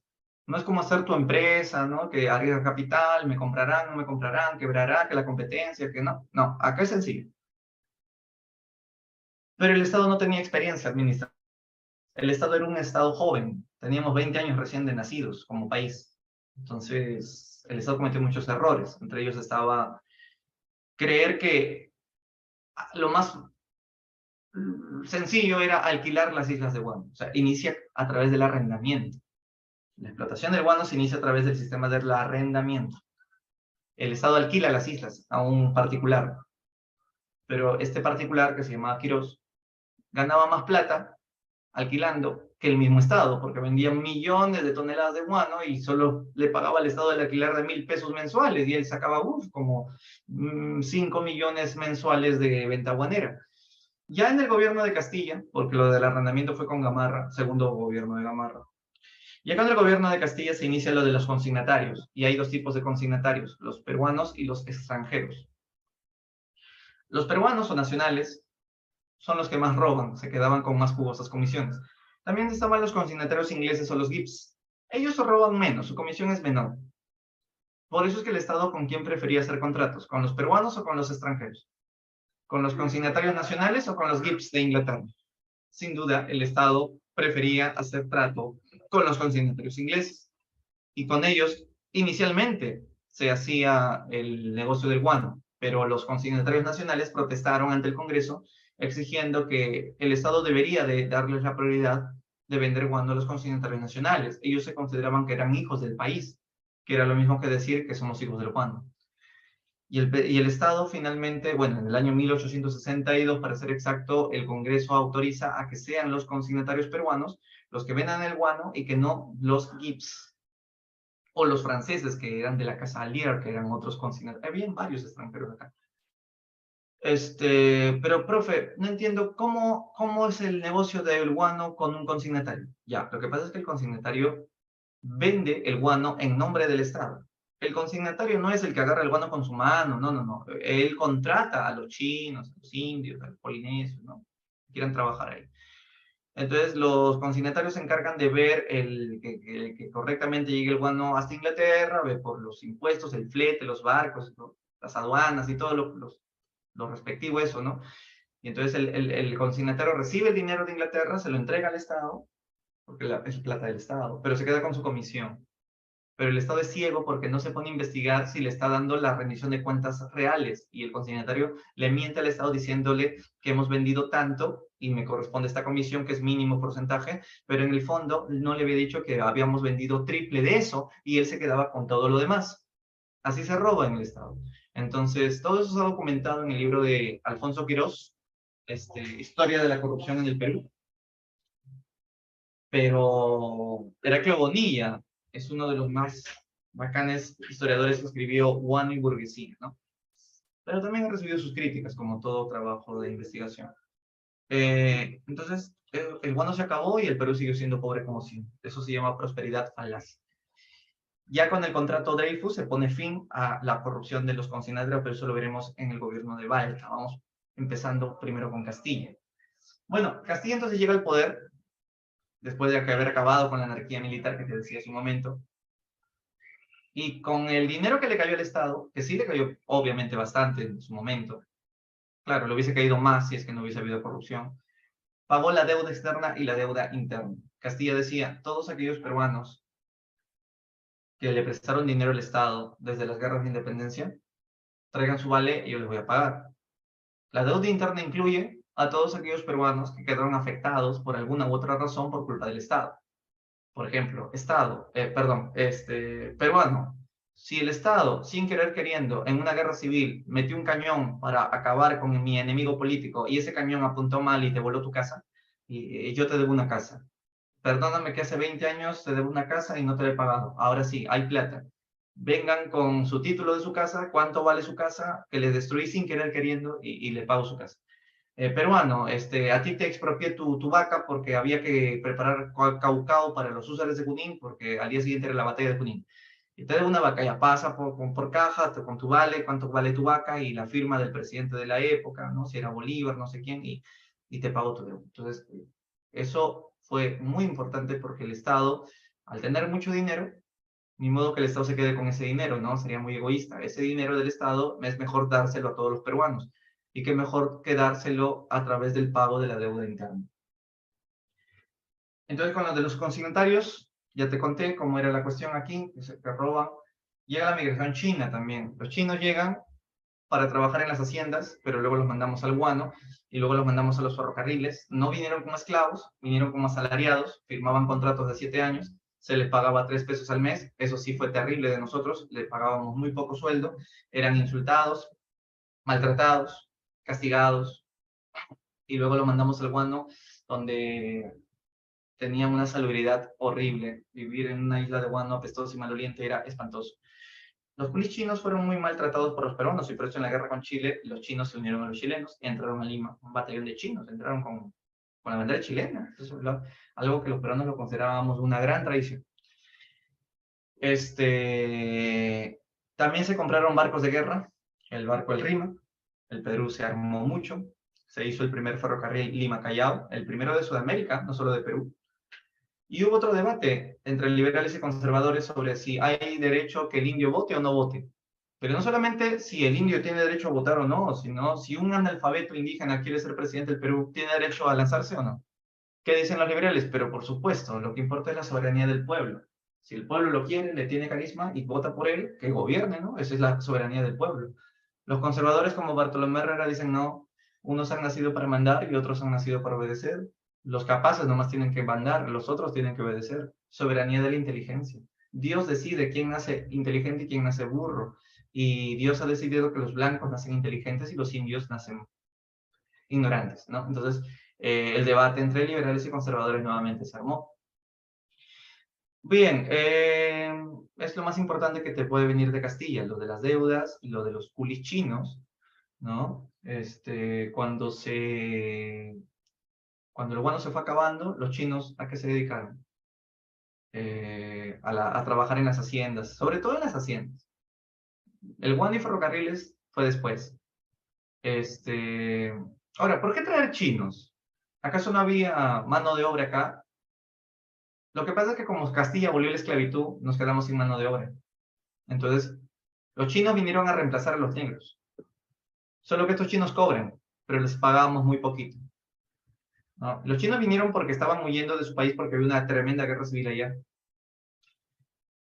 Y los enganchábamos adelantándoles un sueldo para que no se vayan, porque sus contratos eran por 7 años y después no era necesario volverlos a contratar, pero como necesitábamos mano de obra, ya que dejaron de llegar los chinos en la década de los 70, los recontratábamos con el sistema del enganche. Luego ya a fines del siglo XIX llegaron los japoneses, y los japoneses también vinieron a trabajar en las haciendas, ¿sí?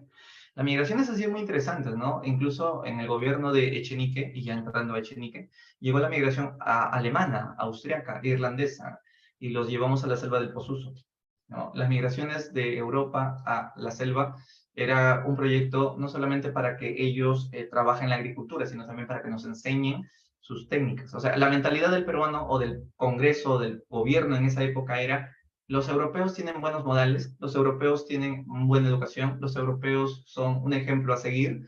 Por lo tanto, si traemos o invitamos a que vivan con nosotros, vamos a aprender de sus modales, de sus técnicas de progreso, de sus técnicas agrícolas. Y también, si tenemos suerte, se mezclan con los indios y a ver si se mejora la raza. Esos eran los pensamientos racistas que tenían las leyes políticas de la época. Sí, Marcos, es correcto. La guerra del opio ocurre en 1841. Y producto de la guerra del opio es que los chinos también empezaron a venir. Había la revolución de Taiping allá, ¿no? El emperador estaba correteando a los chinos rebeldes. Entonces, por eso tuvieron que venir. Sí, fue en el segundo gobierno de Castilla de Nice. Todavía no hemos llegado ahí, un ratito.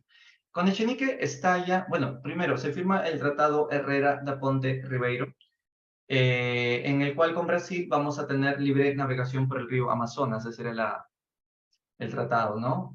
Perú y Brasil, ambos van a tener una libre navegación por el río. Y también estalla el escándalo de la deuda interna, ¿Quién fue el presidente que ordenó que pueden pagar deuda interna? Castilla. Pero Echenique dejó que todo el mundo falsificara los vales, y si tú tenías un vale de 1000 para canjearlo por el dinero, le colocabas 2 ceros y canjeabas 10.000, 100.000, ¿no?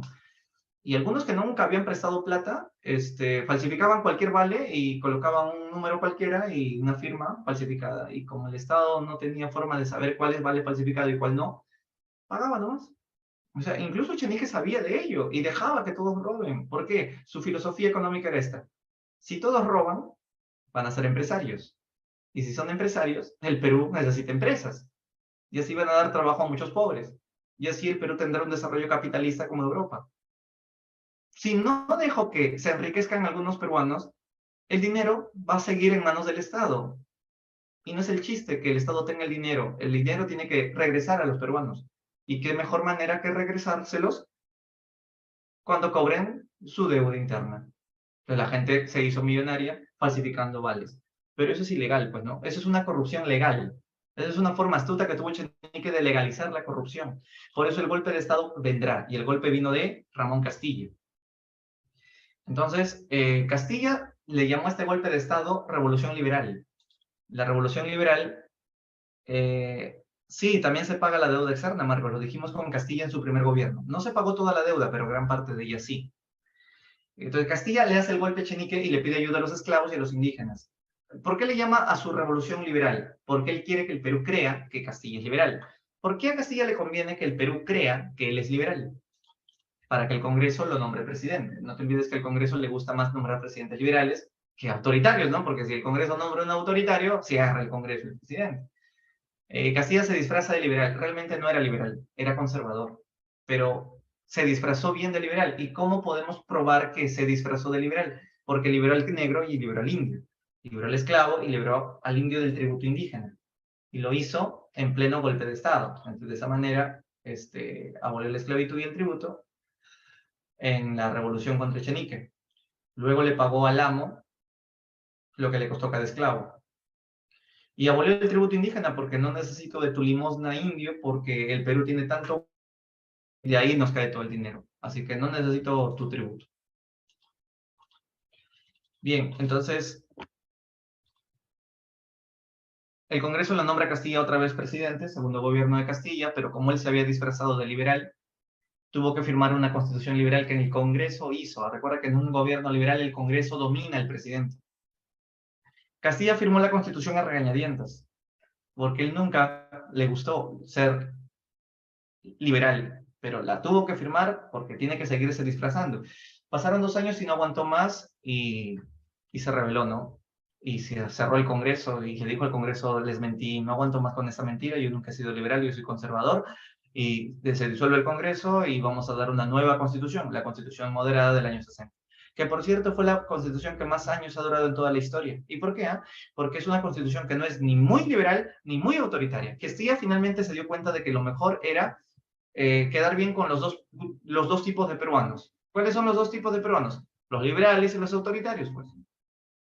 Hoy serían los de izquierda y los de derecha, ¿no? El Perú necesita una nueva constitución, pero que quede bien tanto con la izquierda como con la derecha. Y con eso se acaban todas las marchas. Escríbanle a Dina Boluarte y díganle ese consejo. Entonces Castilla pensó que lo mejor es una constitución que sea una mezcla tanto de leyes liberales como de leyes autoritarias, porque eso es lo que al Perú le gusta, que hacer quedar bien con los dos grupos. Luego se da la guerra con Ecuador. Lo que pasa es que Ecuador le había regalado a Inglaterra un pedazo de su país. Ay, Ecuador, ¿qué le regalas a Inglaterra? Pero el problema era que lo que había regalado era peruano. El Ecuador le había regalado a Inglaterra la mitad del Perú diciendo que eso era ecuatoriano. Entonces Castilla se va y casi lo revienta, casi lo desaparecemos del mapa Ecuador. Menos mal que Ecuador se rindió inmediatamente y nos dio tanta pena que se firmó el Tratado de Mapingué. Como ya se dijo, se oficializa la abolición del tributo y la esclavitud. Se crea el departamento más grande y algunos servicios importantes como el servicio de agua y el nuevo tren Lima-Chorrillos. Bien, Castilla se va, segundo gobierno, viene San Román, que gobierna solo 1 año. Lamentablemente se muere, fue muy triste porque él desesperaba un buen gobierno, era un puneño, otro presidente cholo. Hemos tenido pocos presidentes cholos, San Román era uno de ellos. Muere y hizo una nueva moneda, el sol, y establece que la medición sea en base al sistema decimal, metro, kilómetro, milímetro, centímetro. Lo reemplaza el vicepresidente Peset, y es durante el gobierno del vicepresidente Peset que España nos hace la guerra. ¿Qué pasó? España nos quiere volver otra vez virreinato. Payasos. El Perú ya tiene 40 años de independencia y nos quieren otra vez colonizar. ¿Todo por qué? Porque hay guano. Claro, antes había oro, ahora hay guano. ¿Cuál es el pretexto? Bueno, que el Perú no había pagado la deuda de independencia. Algunos dicen que es una causa. Es que también nosotros bien conchudos no pagamos nuestras deudas. Y eso estaba en la capitulación de Ayacucho. Entonces, España no nos quería reconocer la independencia porque no habíamos pagado la deuda de la capitulación de Ayacucho, porque esa fue la cláusula que se estableció. Pero el pretexto así que causó que España no aguante y venga a invadirnos fue el incidente de Talambo. Talambo era una hacienda donde mataron a un español. Lo mató un peruano. ¿Por qué? Porque estaba haciendo huelga en la hacienda porque no le pagaban su salario. Era un español pobre menor de edad, de 11 años. Bueno, lo mataron y España envía a un comisario regio. Los comisarios regios solamente viajan a colonias de España. O sea, que España nos envíe a este juez llamado comisario regio para que investigue el caso de Talambo es como que nos está diciendo que Perú sigue siendo su colonia. ¿Por qué? Porque los comisarios regios solamente viajan a colonias de España y nosotros ya no somos su colonia.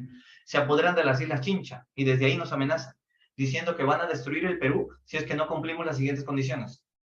Que le paguemos la deuda de independencia, que paguemos una indemnización económica a los parientes del chico asesinado, que paguemos el pasaje de regreso de los barcos que han venido acá, que aceptemos al juez regio para que investigue el crimen de Talambo y que disparemos 21 cañonazos pidiéndole disculpas a España por lo sucedido. Que si no lo hacemos en 24 horas, van a destruir todito el Callao y toda la costa peruana y que el Perú es una simple factoría que España va a reconocer y va a reivindicar porque contra su majestad la reina católica Isabel II ningún país miserable como el Perú os afrenta. Viva su majestad la reina católica, muere el Perú. ¿Qué hizo el presidente PC? Arruga y firma el Tratado de Banco Pareja porque las cosas se solucionan con la paz, no con la violencia. Según el Tratado de Banco Pareja, el Perú va a pagar la deuda de independencia. El Perú va a aceptar al juez regio. El Perú va a pagar una indemnización a los chicos del chibolo asesinado. El Perú va a pagar el pasaje de los barcos de España a su regreso. El Perú va a disparar los 21 cañonazos y España también en saludo recíproco. Y España, a cambio de todo ello, nos devuelve las Islas Chincha. Ay, PC. Pero a pesar de eso, compró barcos de guerra, el Huáscar y la Independencia, pero que no llegaron a tiempo, llegaron para la guerra con Chile recién. Entonces la gente estaba molesta, ¿no? Queremos golpe, golpe contra PC, golpe, y el golpe llega con Mariano Ignacio Prado. Prado le declara la guerra a España, anula el Tratado de Banco Pareja, llama a 3 países más y con Perú 4 contra España. Bolivia y Ecuador pidieron disculpas y dijeron no tenemos barcos, solamente los apoyaremos moralmente. Ya. Chile y Perú sí con armas. Chile le declara la guerra a España porque Chile siempre es así de intrépida. Y España dijo, primero vamos a destruir a los coños chilenos y luego a los coños peruanos. Entonces la guerra empieza en Aptao, Chile, en donde gana Chile y Perú. Chile y Perú derrotan a España. Esa es buena noticia. Pero luego España se venga destruyendo Valparaíso. El almirante español que ven ahí, Méndez Núñez, destruyó Valparaíso de la manera más sin misericordia, muchos chilenos murieron, iglesias destruidas, fue espantoso. Esto que hemos hecho con Chile se lo haremos al Callao, dijo Méndez Núñez, vinieron al Callao, pero los reventamos nosotros a España en el combate del 2 de mayo. El Perú venció. El ministro de guerra, José Gálvez, murió en el Torreón de la Merced. La guerra empezó a las 12 del mediodía y terminó a las 5 de la tarde, y es que ese día todos bajaron al Callao, de toda edad, de todo sexo, toda condición social, todas clases sociales, el más joven fue un chico de 14 años, más anciano fue un coronel de 108 años, hasta los presos pidieron salir de sus recas para ir al combate con la promesa de volver más tarde a su prisión y cumplieron. Salieron de la cárcel y regresaron ordenadamente. ¿Ven? Esos eran presos antiguamente. La guerra la ganamos y el Perú había vencido. Gracias a que ganamos, el Perú entró en una terrible crisis económica. Ganamos y al día siguiente el Perú entró en crisis económica. ¿Por qué? Porque nos habíamos gastado la plata del guano comprando los barcos y las armas para ganarle a España. Y además porque el guano se estaba acabando, y los consignatarios seguían robando, y la deuda externa no estábamos pagando, y el déficit fiscal estaba fregándonos. El nuevo presidente Palta va a tener que solucionar este problema con el contrato Dreyfus, que se firma con el ministro de Economía, Pierola. El contrato Dreyfus es muy importante porque lo que busca es eliminar a los consignatarios de la venta del guano. Lo que el contrato Dreyfus busca es vender los 2 millones de toneladas de guano, que era lo único que nos quedaba, a los hermanos Dreyfus de Francia, pero la venta va a ser directa, va a ser monopólica. Nada que el consignatario le damos para que lo venda y luego nos da la gana. No, no, no, el consignatario fuiste ya. Piero entonces es el que firma como ministro de Economía o de Hacienda el contrato Dreyfus, y el contrato Dreyfus es que nos van a pagar 73 millones de soles, un adelanto de 2 millones, luego mensualidades de 700.000, y luego ya cada fin de año 5 millones más. Esos 5 millones solamente los gastaremos en pagar la deuda externa. O sea, ven cómo los franceses también ponen sus cláusulas, y eso está muy bien. Entonces, el objetivo del contrato Dreyfus era: eliminamos a los consignatarios nacionales de la venta del guano, pagamos la deuda externa de pasadita, ¿no?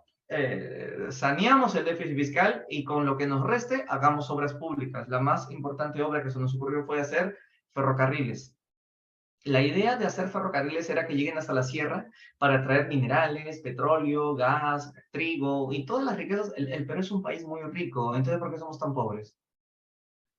¿Te acuerdas lo que decía Raimondi? El Perú es un mendigo sentado en un banco de oro. Claro, la sierra tiene mucha riqueza, pero ¿por qué siempre hemos sido tan pobres? Porque nunca habíamos podido transportar esa riqueza a la capital para exportarlo al mundo y tener dinero. Entonces, faltaban vías de comunicación, y la idea era hacer ferrocarriles trasandinos.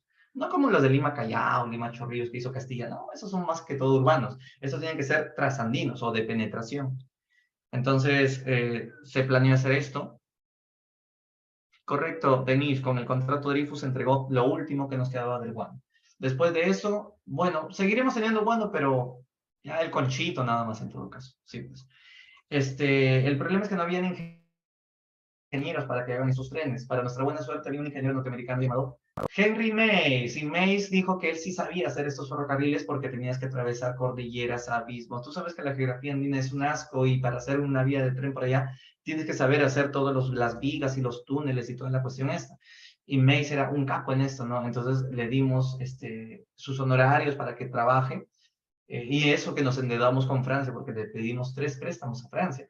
Tuvimos la suerte de que Francia nos preste, porque nadie nos quería prestar, solo Francia, por el contrato de Dreyfus. Y May nos estafó. Se tiró la plata, los trenes estaban por la mitad, estábamos en deudos con Francia, no teníamos trenes, no teníamos guano, May se murió, ni siquiera para hacerle juicio. Estamos en plena bancarrota, y en 10 años Chile nos declara la guerra. Así de tiñas fuimos. Algunas obras públicas que hizo el gobierno de Balta, Puente Balta, el Hospital 2 de Mayo, Palacio de la Exposición. Pero la gente estaba depre, ¿no? Todo mal nos sale. ¿Y la culpa a quién se le echamos? A los militares. Estos militares son los culpables de todo. Queremos gente preparada, queremos gente intelectual, queremos gente capaz, queremos un partido político. Y chévere, llega nace el primer partido político. El Partido Civil, liderado por Manuel Pardo y Lavalle. La pregunta es: ¿quiénes integran el Partido Civil? Lo integran los ex consignatarios. Sí, Pardo era un ex consignatario, pero de los que no robaban, ¿no? Él sí era legal. El Partido Civil también lo integraban profesores de San Marcos, banqueros burgueses, o sea, gente de plata. El Partido Civil es un partido de dinero, un partido burgués, pero que tienen estudios, son liberales, son intelectuales. Pardo estudió economía, tenía maestría y posgrado en Europa. Entonces, él tenía un proyecto político, él tiene una mente abierta. Él promete: si gano la presidencia, no voy a comprar barcos de guerra, ni vamos a seguir gastando dinero en los militares. Ese dinero que sea para los colegios, educación, vamos a crear educación. Descentralizaremos el Perú porque soy liberal. Permitiremos que lleguen inversiones extranjeras, ¿no? Entonces la gente dijo: sí, Pardo es chévere, Pardo es diferente, este sí piensa, los militares gritan, este sí plantea, los militares patean. Gana la presidencia Pardo en el año 71. El presidente seguía siendo Balta, todavía no le había entregado la banda a Pardo, pero Pardo ya había ganado las elecciones, y se rebelan los hermanos Gutiérrez. Se rebelan los hermanos Gutiérrez y piden ayuda le piden ayuda a Balta. Presidente Balta, un civil consignatario ha llegado al poder. Nosotros como militares no soportamos que un civil esté en el poder. Ayúdenos para que no juramente. Pero Balta no los ayuda. A pesar que Balta es militar, decide no ayudarlos porque él respeta la voluntad del pueblo. Por eso es que los hermanos Gutiérrez se rebelan y lo matan a Balta. Ahí se esa la imagen cuando Balta lo asesina, los hermanos Gutiérrez. Y eran 4. Tomás era el más astuto, se proclama presidente del Perú. Pero entonces la gente que votó por Pardo salieron a las calles y buscaron a los hermanos Gutiérrez y los terminaron colgando en las torres de la iglesia del centro de Lima, y así murieron y quemados quedaron los hermanos Gutiérrez. Y Pardo pudo gobernar el Perú. Sí, fue terrible cómo los metieron cuchillo, cómo los colgaron y todo. Y los quemaron, en fin. Baltasar fue el primer presidente de la historia del Perú asesinado. ¿Quién ha sido el segundo presidente del Perú asesinado? Lo mató una prista, no sé si te acuerdas cómo se llamó. Se llamó Sánchez Cerro, ese veremos después. Bien, vamos a la práctica porque si no el tiempo se nos va. A ver, hagan la 1 y la 2.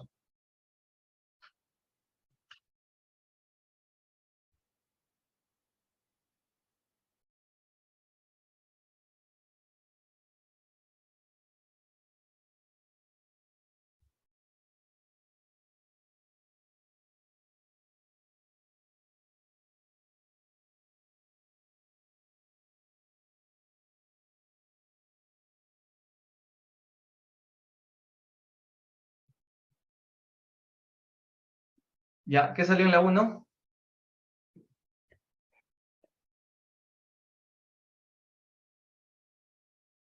La E, a ver, uno de los debates más importantes del Congreso, apenas se creó el Congreso, fue, no, esto no es la clave, porque esto fue el segundo debate en el primer gobierno de Gamarra. El primer debate era si Lima tiene que dominar o que cada departamento tenga suficiente autonomía. ¿Centralización o descentralización? ¿Qué dicen los liberales? Una república federal. ¿Qué dicen los conservadores? Una república unitaria. Ese fue el primer debate. Eso fue apenas se instala el Congreso.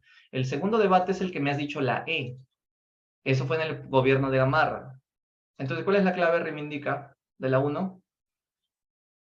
Correcto, la C. 2. La E. La ley de puertos libres que permite la E. ¿Y por qué no la B? Es que el enunciado dice el comercio con Europa, por lo que se declaró la ley de los puertos libres. O sea, se está refiriendo, bueno, yo entendí eso, se está refiriendo más a Europa. Entonces, en este caso sería lo que entraban sus productos pues, de alguna manera, pues rápida. Yo lo comparé y pues masiva es como que rápida o algo así. Ajá, bueno, sí, es que vamos a leer, ¿no? Dice Santa Cruz pretendió agilizar y mejorar el comercio con Europa. Claro, porque no solamente es comprarle a Inglaterra, también es comprarle a Irlanda. E incluso lo del Tratado de Libre Comercio que hizo Santa Cruz, incluso era con Estados Unidos. Y la ley de puertos libres era para los barcos ingleses y otros más que vengan. Esta medida permitió el ingreso de productos a precios bajos. Sí, pero no te aclara productos de dónde. En cambio, acá te dice la entrada masiva de productos europeos a precios bajos. Productos europeos hubiesen agregado a precios bajos también, ¿no? Por eso confunde con la B, pero esta es más precisa. Productos europeos. Ya, 3. Profe. Sí. Entonces, cuando hagan preguntas así como de precisión, utilizo el enunciado, por ejemplo, que mencionó Europa para poder responder ¿cómo se llama? En referencia a las claves, ¿verdad? No necesariamente, porque en las preguntas de ECO siempre depende mucho de la forma como lo redactan o de lo que pareciera que busca el catedrático que tú infieras. Lo que pasa es que la 2 no es una pregunta deco, es entre medio deco y datera. Esto se hizo en el 2015, cuando todavía no estaba muy de moda los deco, y acá sí, ahí sí lo plantearon como que sí parecido, ¿no? Es que también tiene más lógica porque acá faltaría el ingreso de productos a precios bajos, pero no te dice específicamente de dónde. Pero ya vamos a ver preguntas de más abajo, donde ahí sí podemos ver, no necesariamente tiene que repetirse la palabra. Puede ser otra palabra en todo caso. Claro, Marcos, ¿cómo no va a estar en América? Ya, 3. Las posturas conservadoras, ¿cuáles serían? ¿Los conservadores tienen una relación cordial con la iglesia? Sí, ¿verdad? Hay que conservar la moral y la ética de la iglesia. Fortalecer al presidente. Sí, conservadores, presidente que tenga más poder. Promover el voto analfabeto. No, esos son los liberales. Los liberales dicen, todos votan porque amamos la libertad total. 1 y 2, entonces, las... La B, ¿no? Ustedes dijeron la C. Ah, ya. Dijeron la B, 1 y 2 sería acá. Ya, 4. La guerra de la Confederación Pre-Boliviana puede considerarse como un... ¿Como un qué?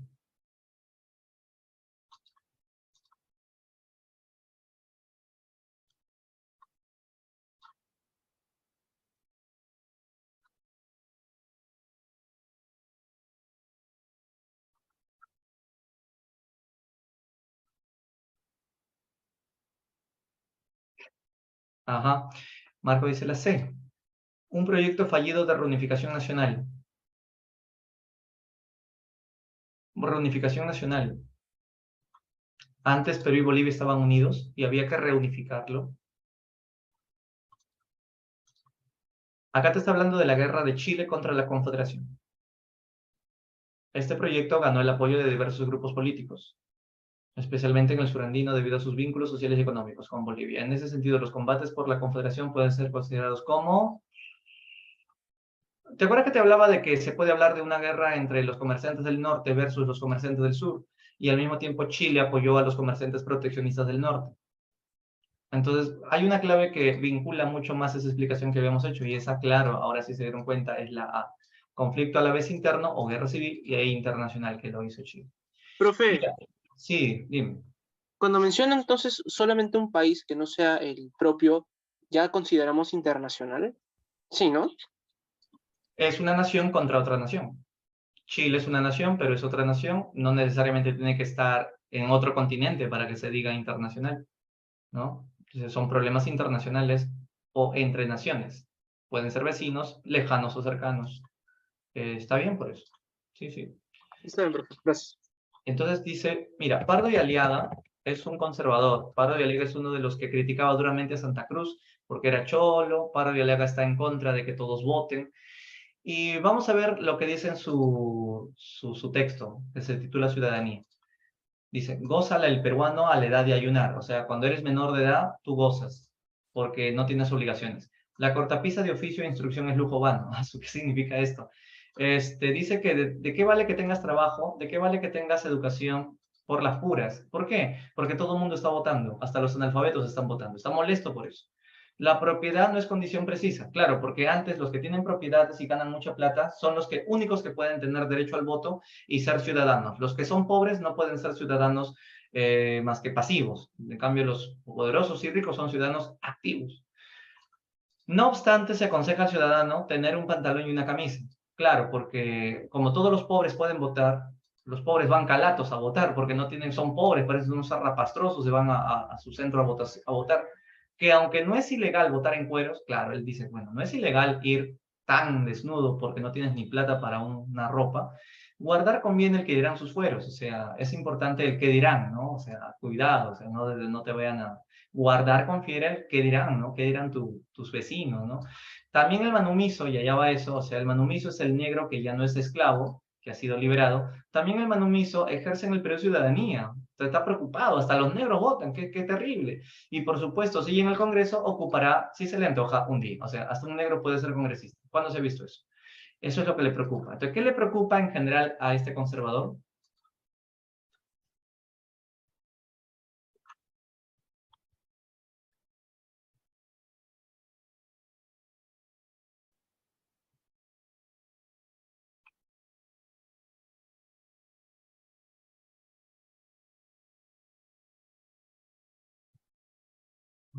Ya me dicen la A o la D, ¿no?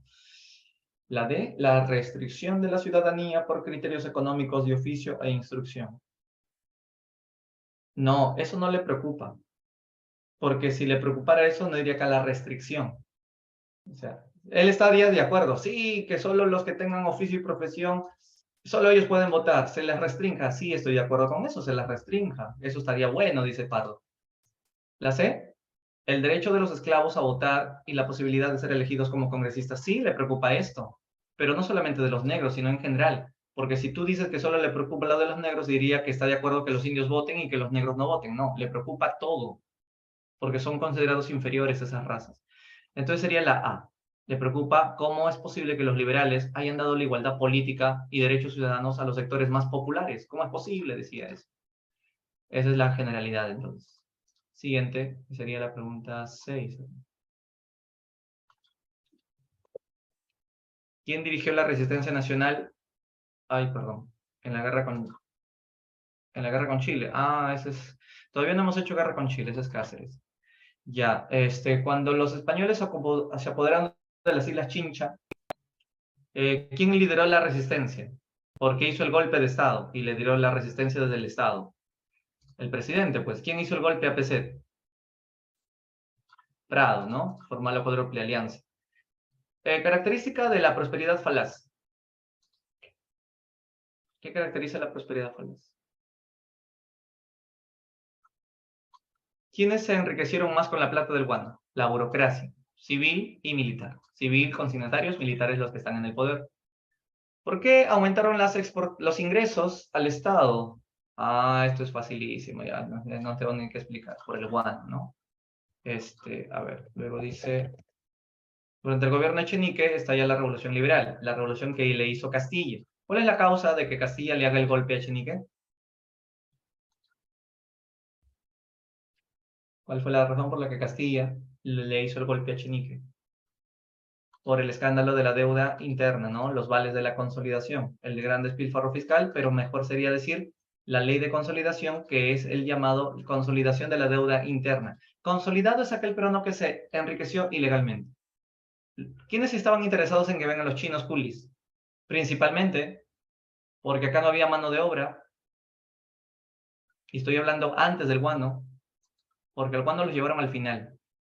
Los estaban interesados en que vengan los chinos, eran los dueños de sus haciendas. Primero eran las haciendas, luego ya para el guano y luego para los ferrocarriles. La explotación del guano de las islas bajo el sistema de arriendo, ¿en qué gobierno se inició?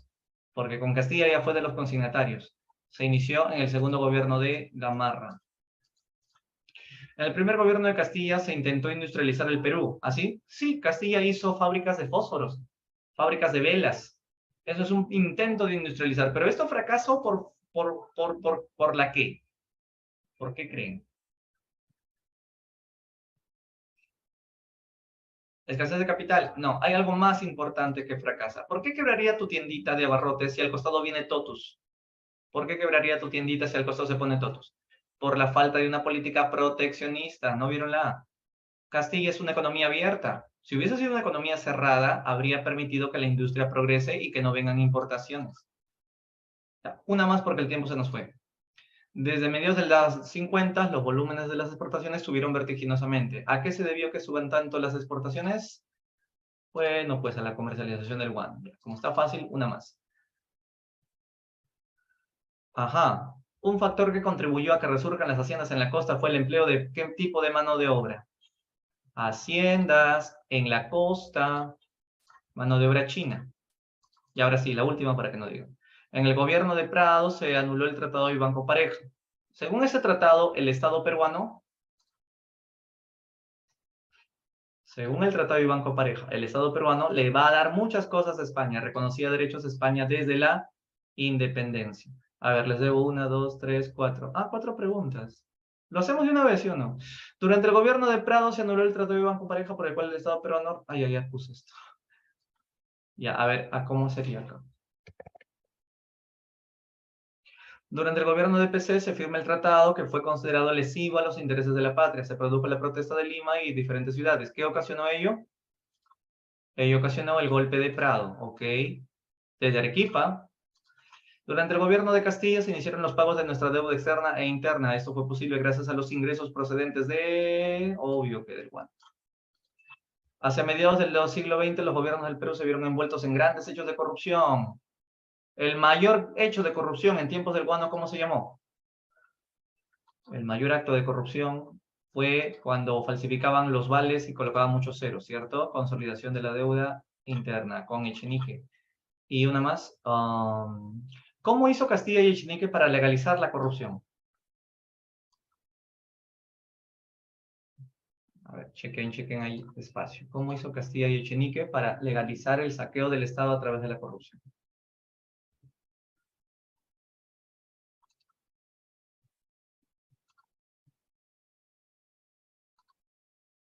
¿Cómo se roba legalmente? ¿Qué hizo Castilla? Le pagó al amo por liberar al esclavo. ¿Y ese dinero de dónde lo sacó? De todos los peruanos, porque era plata del guano. Qué corrupto. Y al negro nunca le dieron ninguna indemnización, nada. ¿Qué hizo Echenique? Dejó que todo el mundo ponga los ceros y falsifique los vales para creer de que así va a haber una empresa y una burguesía, ¿no? ¿Qué hacía Fujimori?